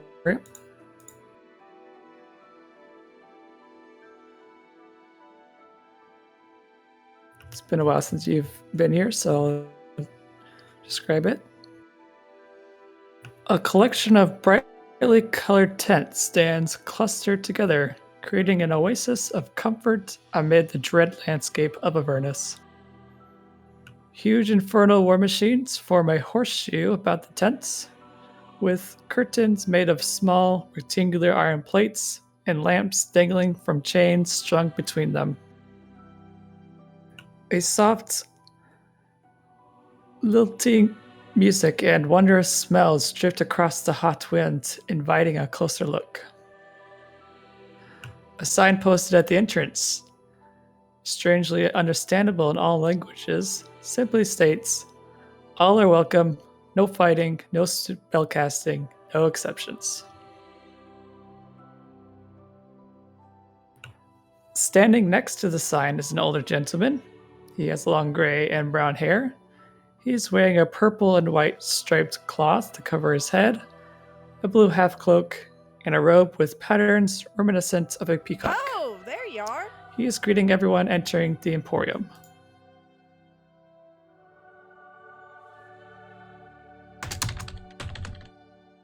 I wonder if there are any cool arrows that I can buy here. We should look for Katya first. That is our first priority. Nigel says, you guys go on ahead without me for now. And he's gonna walk amongst the crowd. 1 second, please. Before we do anything. Okay.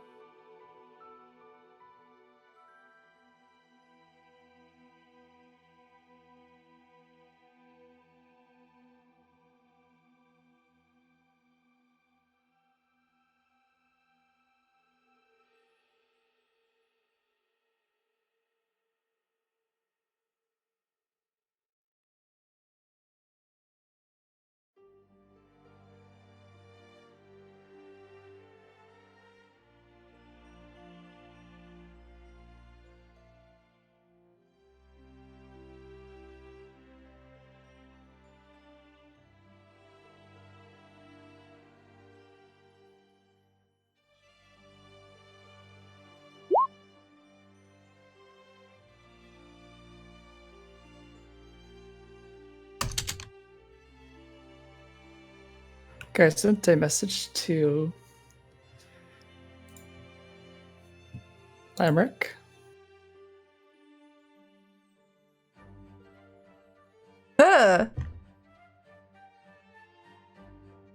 So you were looking at Mahadi.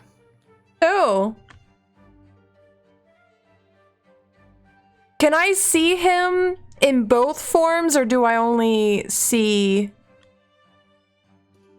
You can, I guess, it's up to my discretion because it's not really specific. Yeah, it's not. I would say you could see him in both. Okay. Do I know what that is? Do you have proficiency in Arcana? Nah. Then you're not aware of what it could be. Okay.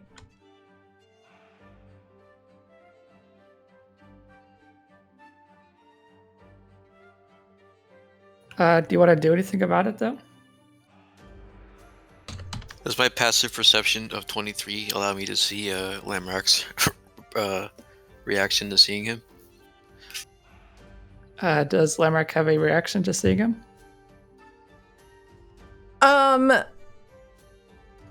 Lamrack kind of knits his brows together in confusion. He never met this man to begin with, because all of this was Correct. done with Belgara, and I don't know if he knows anything about Mahadi either. But yeah, he definitely like kind of does like a double take at this person.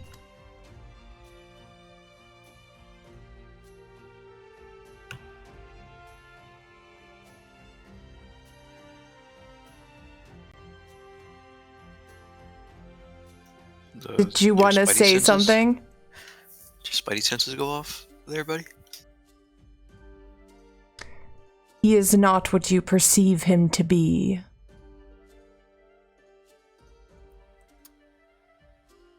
Takari is going to mention to Ruin in Infernal. Does Mahadi speak Infernal? Do I know this? You're not aware of what he speaks. Okay. She's gonna mention to Ruin and Infernal. Didn't we see in a vision Mahadi turning Lulu over to Zariel in chains? To be honest, I paid little attention to the visions. They did not interest me at the time. I have come to regret that. I believe we did. And she'll look over to Lamorak and sort of shoot him a look of unease. We're not like directly in front of him, right? No, you guys are. Yeah. We You're walking can talk towards him. Yeah, you haven't actually entered yet. I would imagine what Lamorak said to Aragoth. All of you would have been able to hear that. Before they get any closer, then Takari will stop and say to Lamorak, we had a vision of this man Mahadi turning Lulu over to Zariel in chains. That creature is no man, I can tell you this. What is he? Am unsure of what. I do not have such arcane knowledge, but I can tell you that does not have the head of a man, but of a tiger. That hands grasp backwards. Does this sound like a creature that any of you have came across in your journey? I don't think Takari would recognize this sort of creature even. Roll a Arcana, please. You would know. Okay. I'm rolling bad today. Oh, ayo! I'm so smart. I'm smart girl. Doing your best. Okay. So, Me and Takari at the same time go, huh?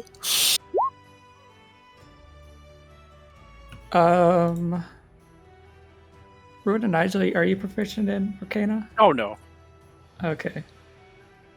Nigel is. Okay, we'll go with Nigel. This is what Nigel knows. You know him to be a Rakshasa. It is a fiend who takes pleasure in disguising themselves, appearing as other creatures, and gaining power within governments, and likes to hold high positions. That is oddly specific.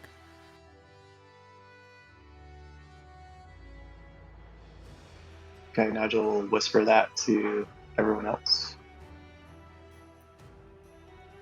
Takari will look to the rest of the party and say, let's get in and see Katya, find out where Zariel is, and then we can deal with this.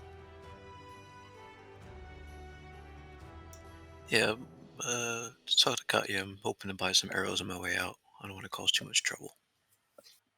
Takari's going to look at Aragoth directly in the eye and say, I know you would like to buy things and not cause trouble, but our first priority is Katya. We cannot dilly-dally on this. That's what I said. Talk to Katya first, and on our way out, I'll grab some arrows if I can. Okay. Unless I get, distracted. No promises.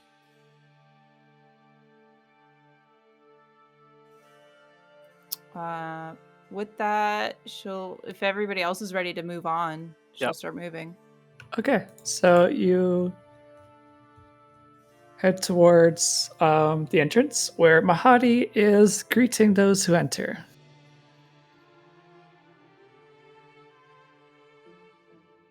Does he recognize us? His face glows when you approach. Ah, welcome again, friends, to the Wandering Emporium. I never forget a face. I hope you're enjoying stay once again. Be sure to have a stay at the Infernal Rapture before you leave. The finest foods, drinks, and spa in all of Avernus. I Promise you won't be disappointed. Takari's just gonna nod briefly at him and keep walking.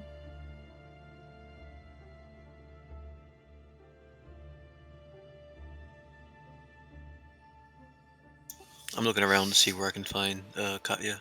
Wasn't she like in a tent somewhere last time we saw her? Yes, she was in a tent.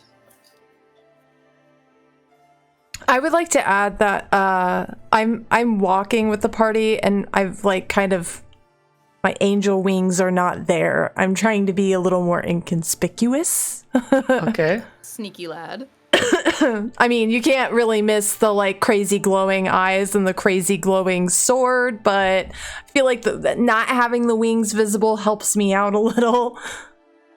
It doesn't hurt.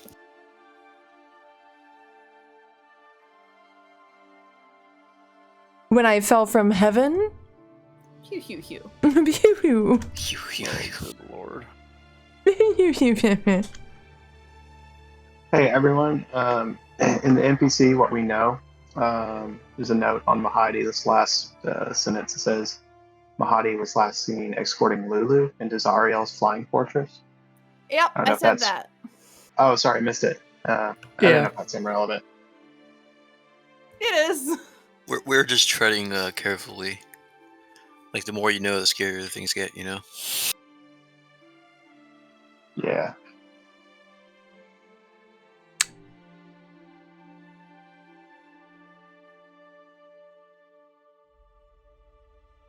Okay, well, Takari's like full steam ahead looking for this tent that Katya is going to be in. I'll race you. Okay, so you find sitting in a lounging chair under a purple and blue striped awning is a stunningly beautiful woman of statuesque build and perfect figure, with flawless skin and red hair, but also clawed fingers and large, dark-hued bat-like wings mounted on her back. Around her are men and women of various backgrounds. Some are kneeling, others are waving fans in her direction.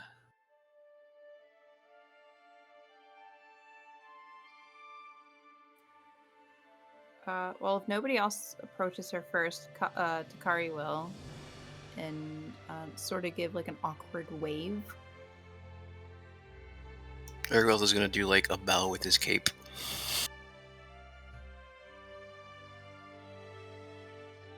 There's a bunch of people in this tent, you said? Yes, so she's on a lounging sofa essentially, and there are people waving fans at her, and what else did I say? Some are just kneeling around her. Oh, she must be a big deal.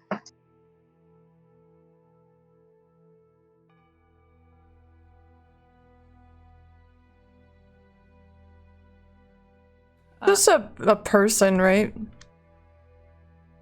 No, she's not a person. She's I think I might have came to the like presumption that she's a succubus, or she's just like a devil. Yes, you'd be correct. She is a succubus. Succubus, okay. Wings and claws. And like the dudes, I think last time there were like dudes around her that were like, I don't know, I forget the imagery that made me think that she was a succubus, but basically, yeah. Yep. Duro, does Nigel see anything interesting in this tent? Any elegant things?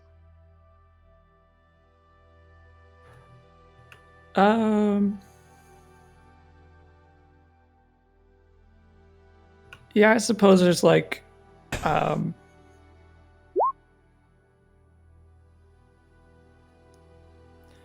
let's see, there's like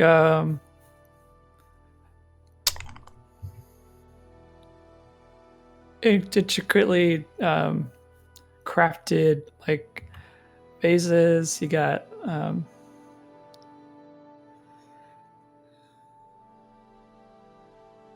large drapes which hang from the ceiling. As for like things that Nigel would be interested in, nothing is like stands out to him. Okay, thanks.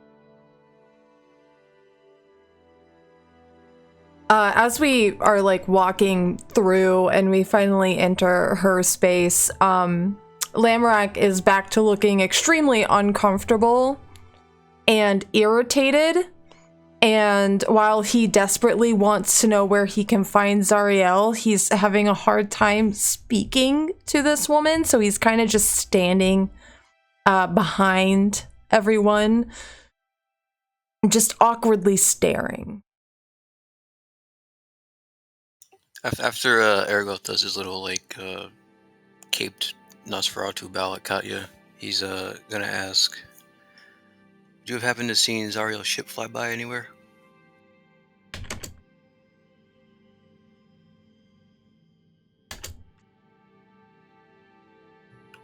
Maybe I have, maybe I haven't. What's it to you? How much platinum would it take to know? Oh, I don't deal in platinum. Soul coins? No.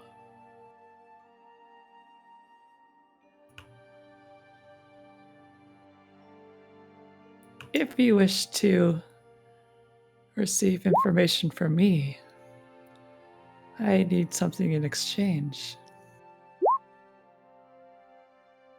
You see, I am always in search of new subjects. Those to go and gather information for me. Seeing as how I can't be out there myself doing it. What I'll need from you is a filter of love.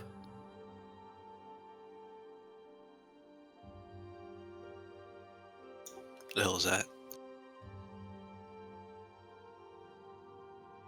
It is an item. Allows me to control anyone to my whim. You really need a potion to do that? You can't just be you? No. My subjects go look at them for me. Then they bring them back to me.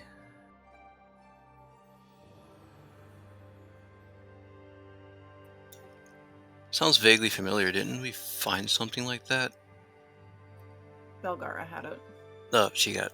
Oh, never mind. It's disintegrated with her, I guess. Darn. She already handed it over to her to find out where Mordekainen was. Oh, Yep. we need to do it again. Okay. You'll need a new one. Oh, where did we find it last time?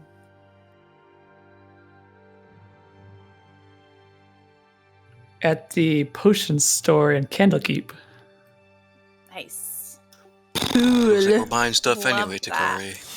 I don't know how we're gonna get to Candlekeep, bud. Takari's gonna speak up and ask, and where would we find this?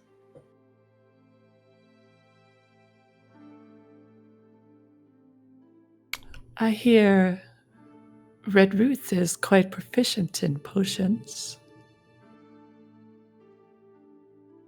I see. So that would mean us going back to the Brown Brambles to find Red Ruth again.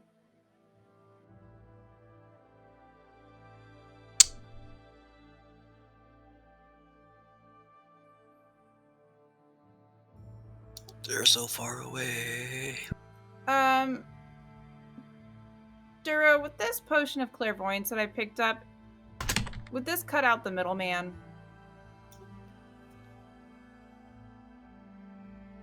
Would I be able just to see where Zariel is with that potion?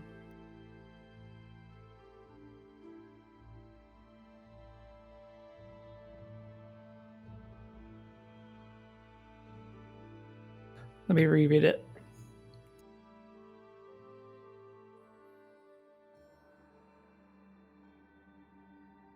I've got the clairvoyance spell pulled up. Well, I've got it open in my phone. Yeah, Okay.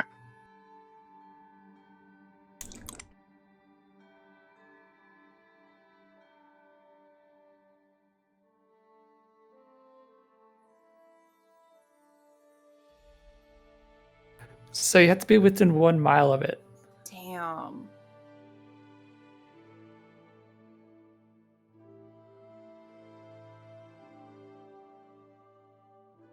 One mile of what? Of whatever I'm looking for. Yeah. Could you use your potion to read Katya's mind? No, it's No. not. That's not how it works. It's just like sensory. You get the sensory of when you're not there, essentially. You can see and hear things. There's like a billion portals probably here in hell, so trying to use that might not help. So Well, I can detect portal, but and we can't go back through the infernal place to go see Red Ruth in the The swamps. Infernal Rapture? Yeah. You could go back in there. But would we be able to get the potion that way? Because that would be my next course of action instead of having us drive all the way back down to the Bone Brambles. Actually, I'm going to go ahead and RP that out. I will ask Katya, am I able to procure potions from Red Ruth in the swamps in the Infernal Rapture?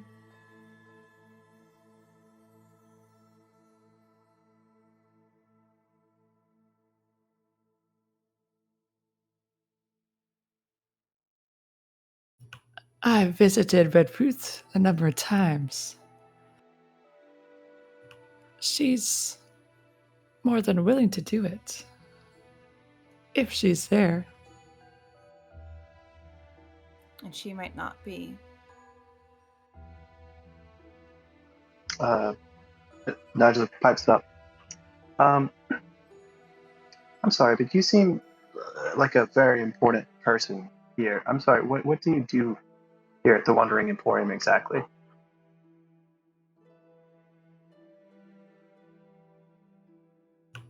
I trade information. I'm an information broker. What if we trade some information for the information we seek instead of the potion? Something you might find valuable.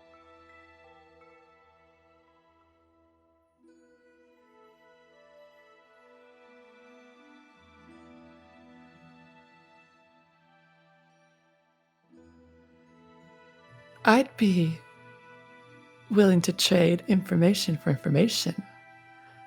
But it would depend on what you have to trade. Well, we might know someone here at the Wandering Emporium who seems to be breaking the rules.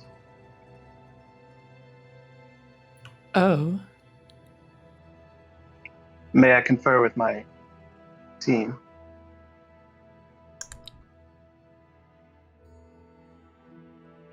Can we do a huddle? Sure. What about, and I guess whispering, what about the tiger thing we ran into? Rakshasa?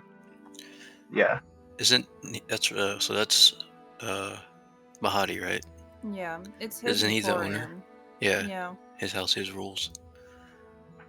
Yeah. Wonder So if that she seems knows, like though.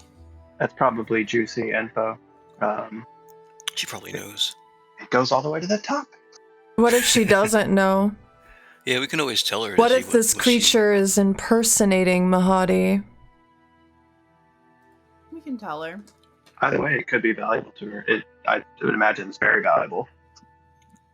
It wouldn't hurt to just say it, and well, maybe unless if she knows that we know, and then she like sicks everybody on us. That's a possibility.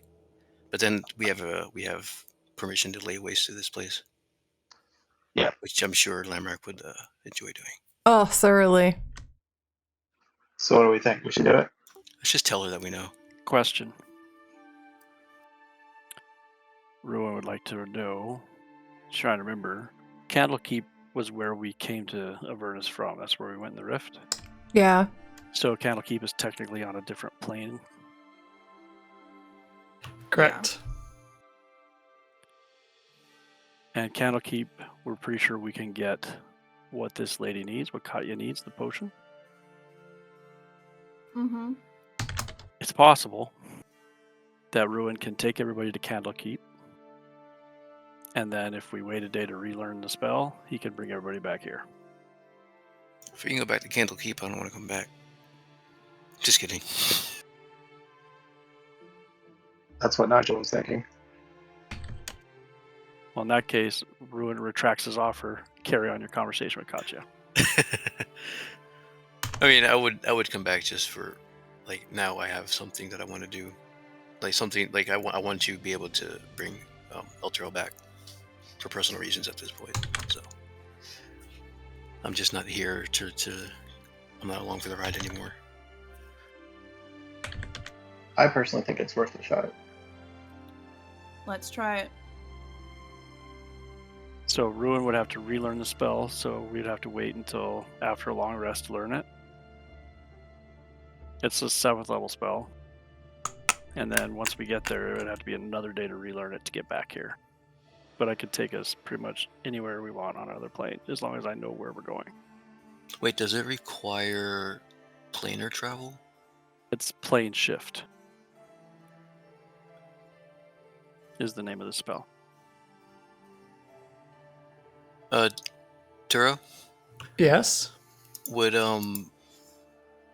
Ergol's knowledge of planar travel kind of like know this thing about Avernus? I don't know if it's I don't know if I might be right or wrong, but I'm pretty sure isn't Avernus like separate from the material plane? That is true. So would he be able to plane shift? yes. Well, that's So kind of the point is it's a different plane. Yeah. yeah. So we use the great what is it called?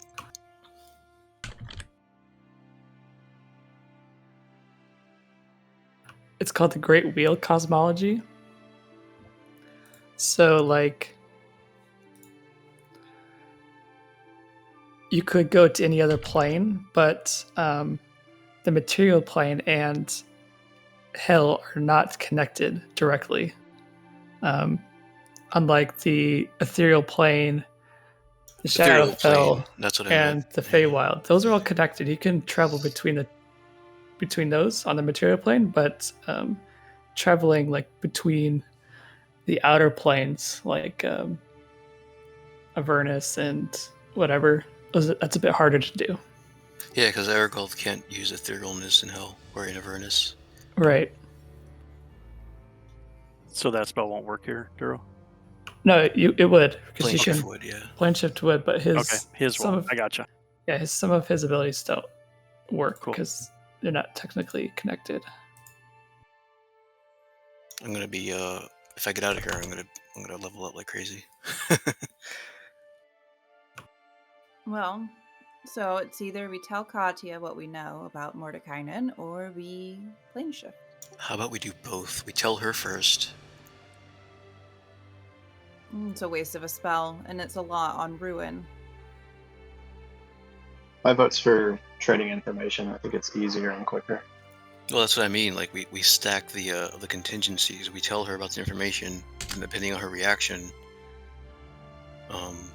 then we do the plane shift. And we might have, like, if she knows that we know and that causes a problem, then we might have to scoot out of here anyway. Okay, Yeah, well, I like let's that. just tell her. Okay. Well, Katya, after some discussion, yes, I think we'll trade some information for some information. Well then, let's hear it. What was his name again? Mahadi. Are you familiar with, of course you are, you're familiar with Mahadi? Well, Yes, my close friend, I suppose. Is he also your boss? In a sense, he does allow me to stay here. what if I were to tell you that we have some information that would give you leverage over Mahadi? Okay, well, let's just tell her. Well, Katya, after some discussion, yes, I think we'll trade some information for some information. Well, Katya, after some discussion, yes, I think we'll trade some information for some information. Okay. Might not need a potion. Who knows? Oh, I think I know quite a bit about Mahadi already. It would be interesting to see if you might know something I don't. What if I were to tell you that Mahadi's not who he says he is? And in fact, he's breaking the rules of the Wandering Emporium.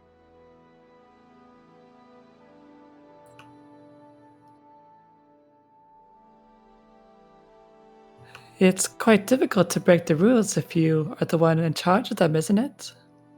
Yeah, that's what I was saying. It's his rules. I like to think no one's above the law. We're in hell. To this, to what Nigel just said, Lamorak nods. Oh my god. No one's above the law, but hell's below the law. For all she knows, Nigel's a fine, upstanding citizen.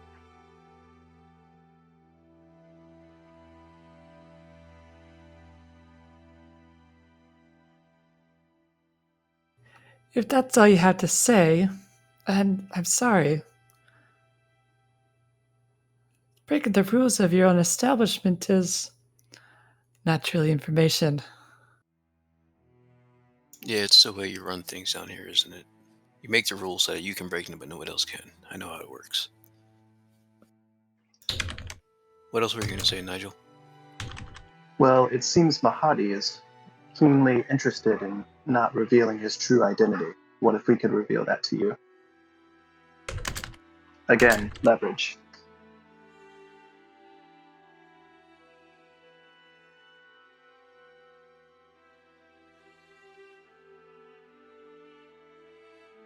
It's no secret. I've known about Mahadi for, I suppose, closer to 1,000 years now. Yeah, he's a tiger man in disguise. A Rakshana. It's a Rakshasa. Something like that. Yeah, Rakshasa. Rashanana. He's a Rashanana.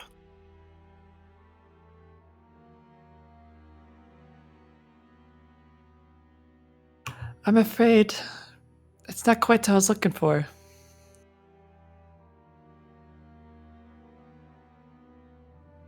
Okay, cool. So we're all on the same page. I guess we should get that potion then, yeah?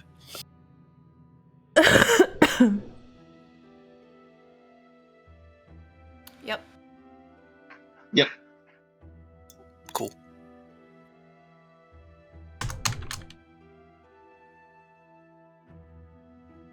Harry's gonna look up at Ruin and say, do what you need to do. We just need to rest so I can learn the spell.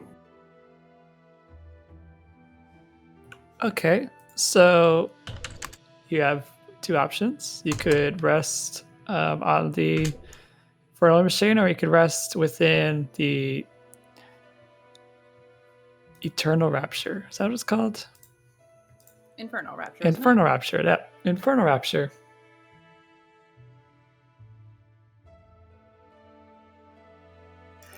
What's the payment for getting these rooms here again? Is it soul coins or gold? One Soul soul coin each. Takari would not be mad about sleeping underneath of a bed. Sure, you're not gonna be sleeping on the bed this time. I can neither confirm nor deny.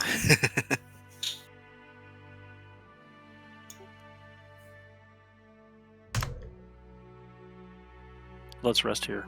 Get us rooms. Do we have enough soul coins? We need, what, 5?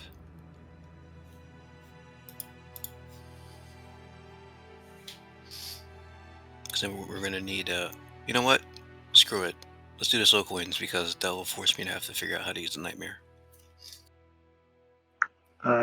Also, Duro, is this where we can exchange gold for soul coins, or was that somewhere else? I was at Fort Knucklebones. Darn. Okay. Nigel's gonna, before they go to rest, Nigel's gonna go around the Wandering Emporium, picking pockets. Lamorak states that he will be outside sleeping by his horse. Well, Okay. that's one less. I have 2 soul coins, and Takari's gonna hand one over to Ruin. My inventory says I have 17, but I don't think that's right. You bought a bunch, I think. You did. I? Yeah, you bought a ton of them. Okay, I'm gonna all right, I'll get a room then, and I'm also gonna give Katya a soul coin for her time. Not because you What? just think she's hot. Yeah, it's definitely because you Pretty think much. she's hot, dude. I don't know if you can buy a succubus to be. Is your Katya a entertainment. prostitute? I'm not trying to buy her. Right? I'm just trying to get on her good side. That's all. No, Katya's not. She's A virgin. that would be very surprising. She's just a bad I'm bitch. gonna go with a big no. It was Yeah, what funny in my Nigel head. said. She a bad bitch. Yeah. A baddie.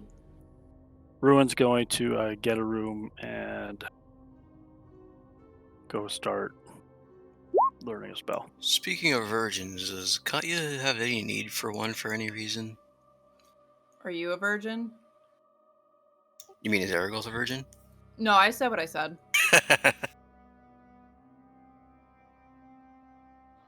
Oh, yeah. You could ask her. It seems like it seems like a question that would make no sense asking. But I just toss her soul coin and say thank you, and I get a room and I go to Okay. sleep. For the first time in this adventure, Takari is going to very nervously stand outside of the room that Ruin goes inside of.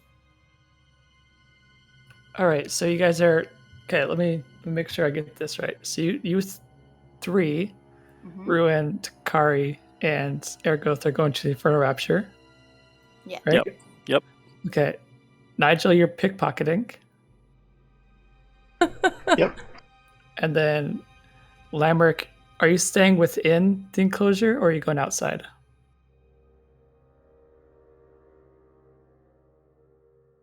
I feel like he would go outside the enclosure. Okay. Yeah. This could fuck me, but you know, it's a risk I'm willing to take. Because I feel like he would be really uncomfortable inside there with so many different creatures and whatnot.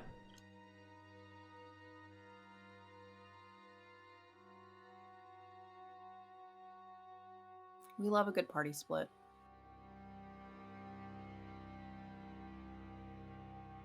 I feel like we've like really never split. We have like once before. I think it was very briefly, and Yeah, I super think it might brief. have been in the Emporium. Yeah, we had to sign that a contract. was, yeah. It was not about signing contracts. This is the place where we split, I guess. Okay. So I will. Okay, so Ergoth, are you going to buy stuff now or are you going to buy stuff later? I want to get arrows if there are cool Okay. arrows at all. I mean, ideally like special arrows to fight a giant demon archdevil duchess, but if not, then Okay, so here's what we'll do. We'll deal with yours first.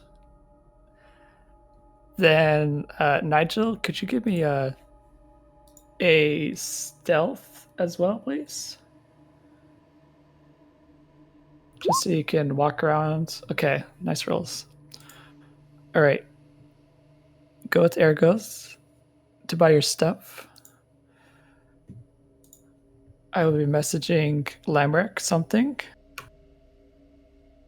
That's probably not bad. I'm sure it's fine. Yeah, I'm sure everything's fine. Nothing's wrong at all.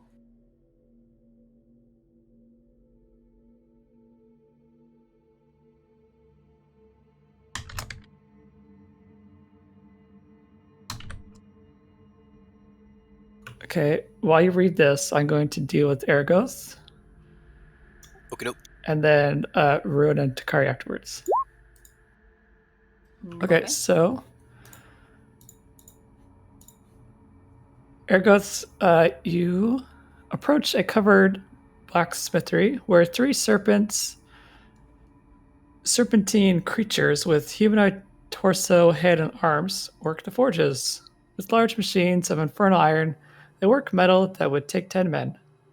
Huge clouds of red smoke rise from the surfaces, or from the furnaces. Assisting them are 8 squat and stubby humanoids, seemingly sculpted from hardened magma with gleeful yet mischievous smiles. This would appear to be where you could buy your arrows. Do they also forge things? I Yes. mean, it is forged. That steel that we got from the machine, the giant robot, could they use that metal to forge stuff? You could certainly ask them. That's what I'll do that. So yeah, I'm gonna ask and see if I can buy some arrows. I asked the merchant guy, or It'll I be one guess- of the squat creatures. okay. Yeah, just walk up to him and say hello. Kind of look around, looking for things to get. Hello. What could I buy? What could I sell you? What can I trade? Got any arrows? Yes, we have many arrows. Do you have powerful arrows? We have arrows made of the finest steel. Steel, huh? Any magical arrows?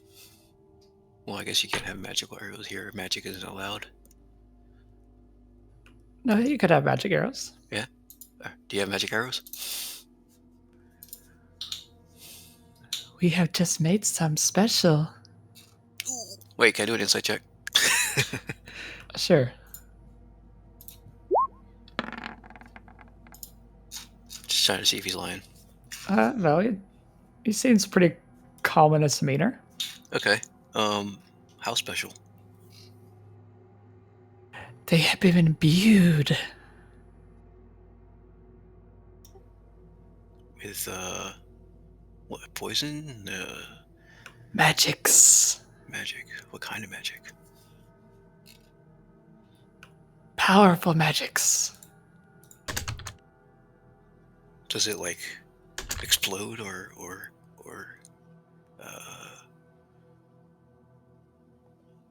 explode?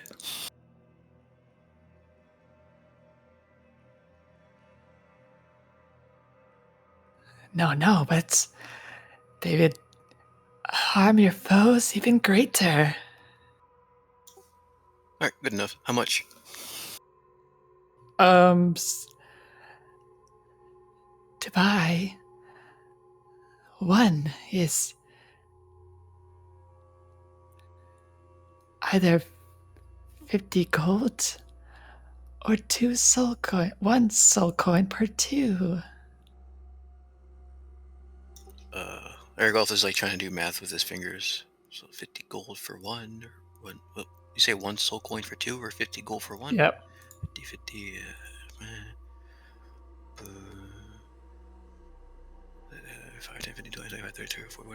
What if I give you 600 gold? That's what, 30? Did I do the math right? I said 50, right? Yeah. That'd be 12 arrows. Okay. Could I make a bargain with you with this steel that I found? Oh, steel. I found a little bit of Batharian steel. Praetorian. Praetorian steel. It's magical steel. Magic steel? Strong steel. So somebody wanted it that was magical. I'm assuming it's magic. Could I get a discount if I trade a little bit in? Oh, yes. Let's see. How about half cost? How much steel would you need?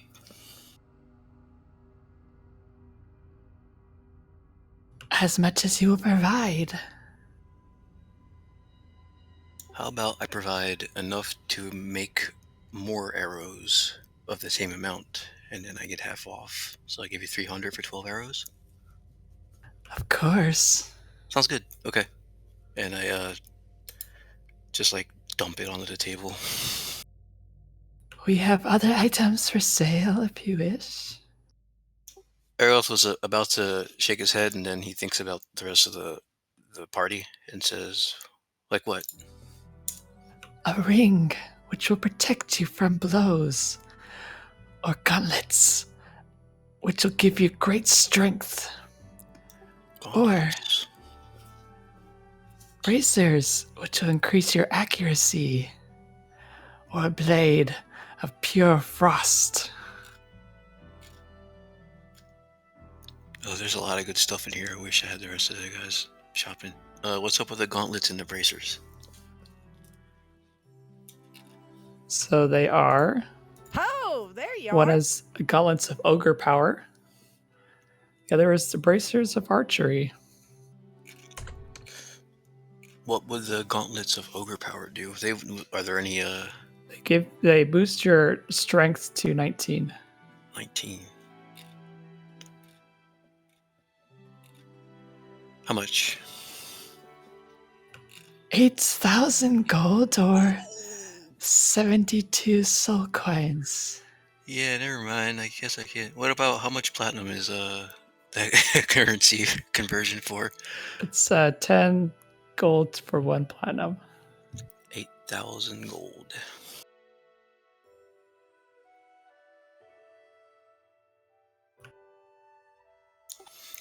So I'd have to give him 800 platinum.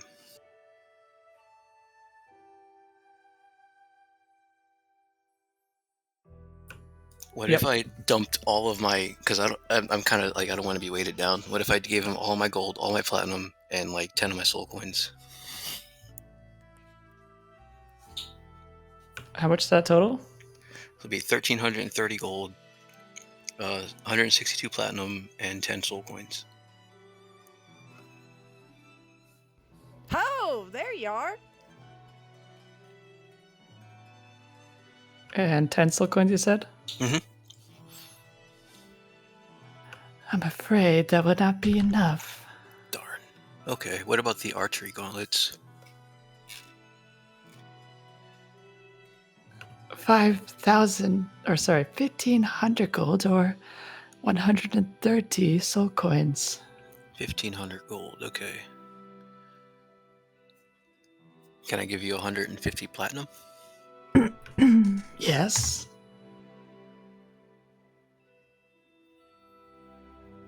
Actually, I want to dump the weight. I'm going to give him 1,330 gold. Okay. And then I'm going to give the rest in platinum, which would be 1,330. I did. Let's make it even. 1,000 gold, and then 50 platinum. Okay. Whatever way you want to do it. I don't care. Yeah. Okay. So you have the bracers of archery now, and you have however many arrows you bought. So those are +1 damage arrows. Okay. All right. So unless you want to buy anything else, we'll go over to. Nope, I'm broke now. Okay, good. Feels good.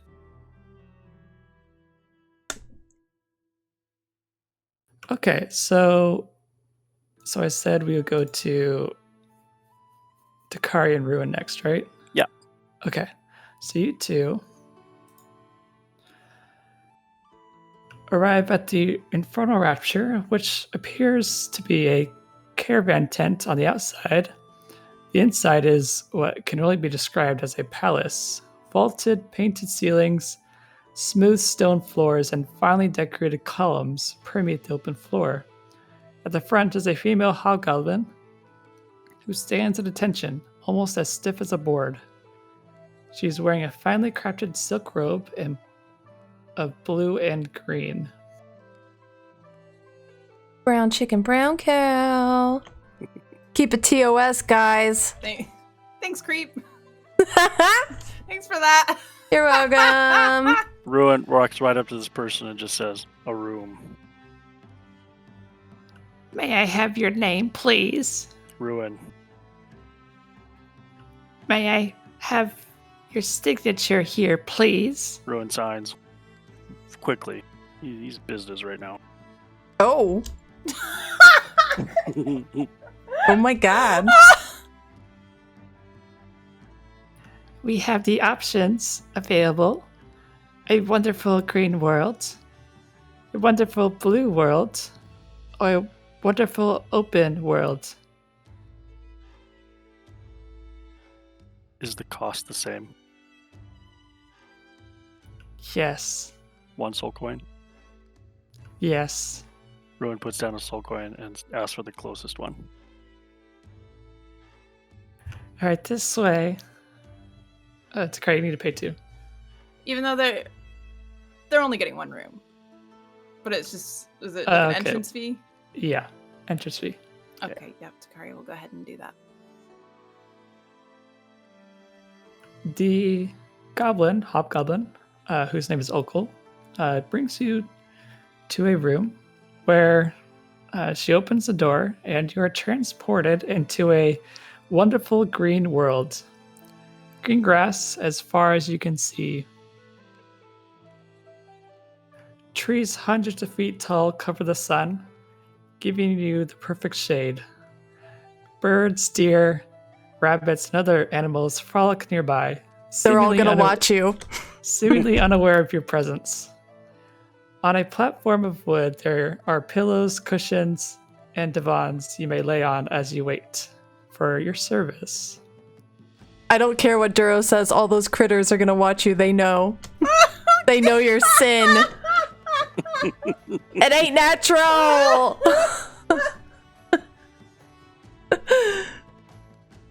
Takari is just really stoked about effectively being in a forest again. And she starts looking underneath that platform if there's a place for her to crawl under. Yes, there is.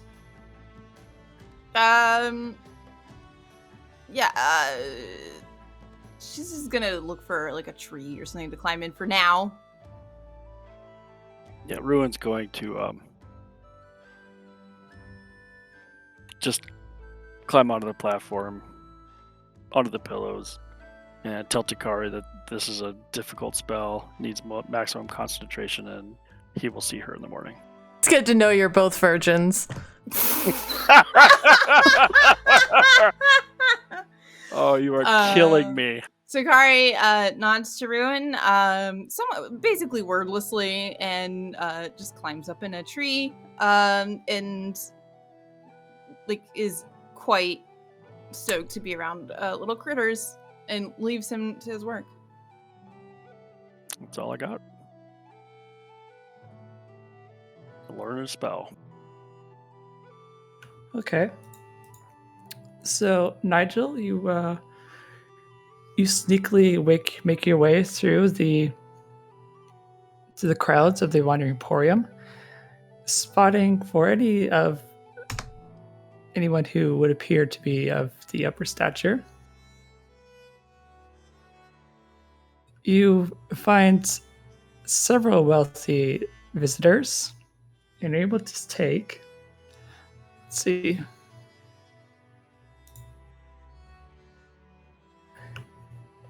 you're able to pocket 6 soul coins and 11 platinum. Nice.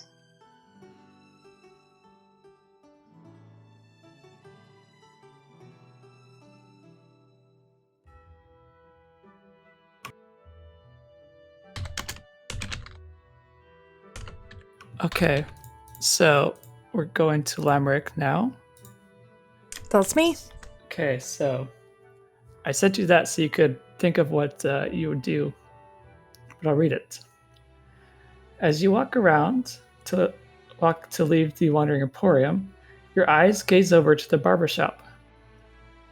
Your true vision reveals something strange about the female cheerful barber. The woman is actually in disguise. She is revealed to be an impossibly large dragon with copper scales. The dragon has a short face with features that include cheek ridges that point backwards, as well as frills on the back of their lower jaws.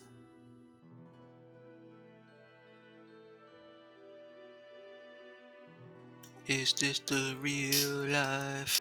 Or is this fantasy? Apparently everybody but Lamerick's been tripping this whole time.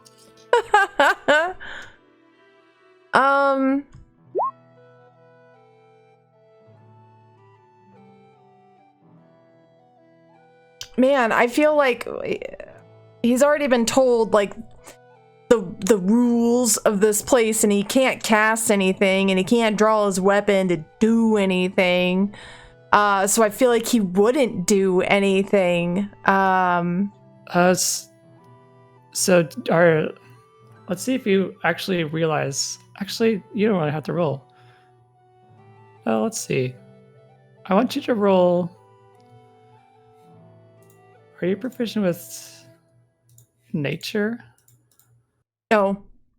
Okay. Arcana? No. I got history and religion. Okay. Let's have you roll a religion check. Hey, woo.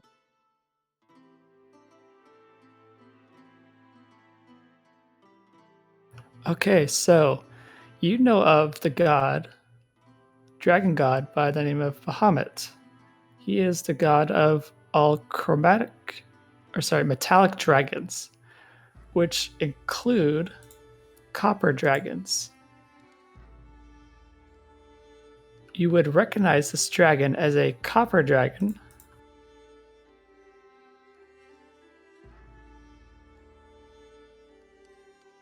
which are on the good alignment scale. Oh.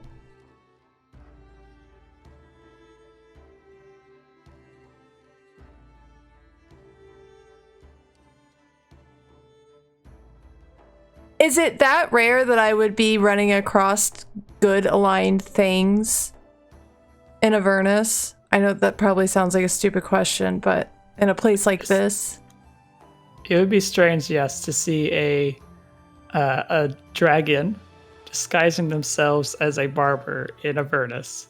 yeah. Okay. They would have to have some sort of, I guess, mission or like objective or something to be here. Yeah. All right. I'm gonna go talk to the dragon. I'm gonna approach her stall.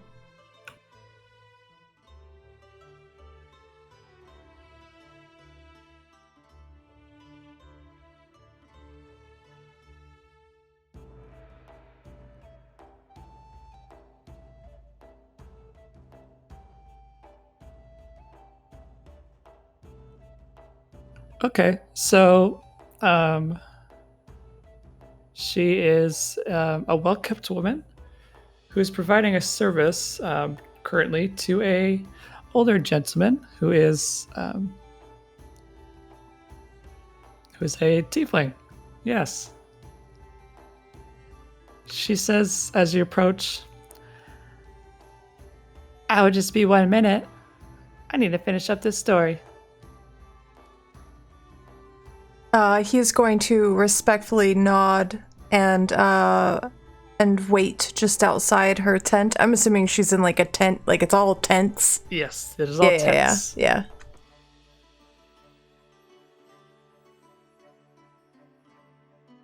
This is getting intense. Get out.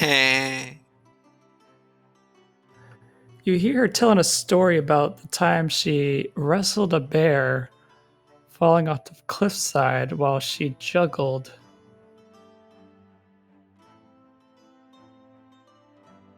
What? Yes, she was juggling apples. Very large apples, larger than you would normally find. Okay. All right.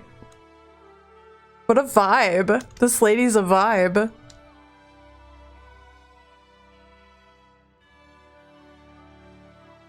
As she's finished, she finishes up with this tiefling, and she sends him on his way.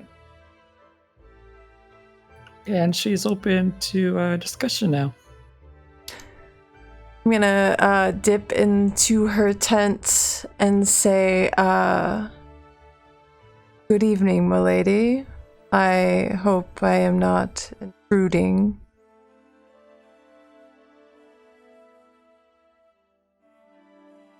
Of course not. What can I help you with?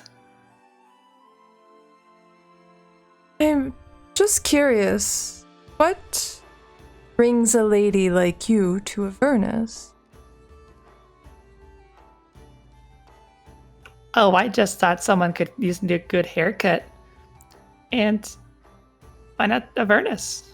You know? Who's gonna cut the hairs of people in Avernus? Someone has to do it. He's gonna say very casually, I can't say I've ever seen a dragon barber before. Seems a bit of an odd profession. She begins to shush you. He's going to move closer to her and speak quietly under his breath and say, "Why are you here?" Oh, there you are. That business is mine alone. What if I told you that all of Avernus is in need of you? Would you help me and my friends?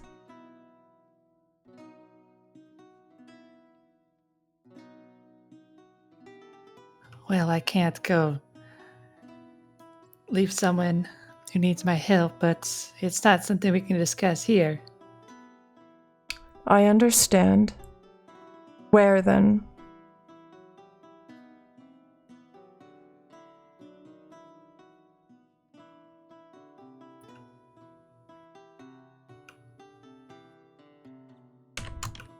As the Emporium's packing up, meet me just outside.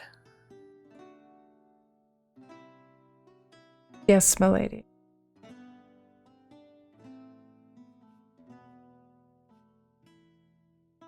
Now then, would you like to have a grooming? Perhaps another day.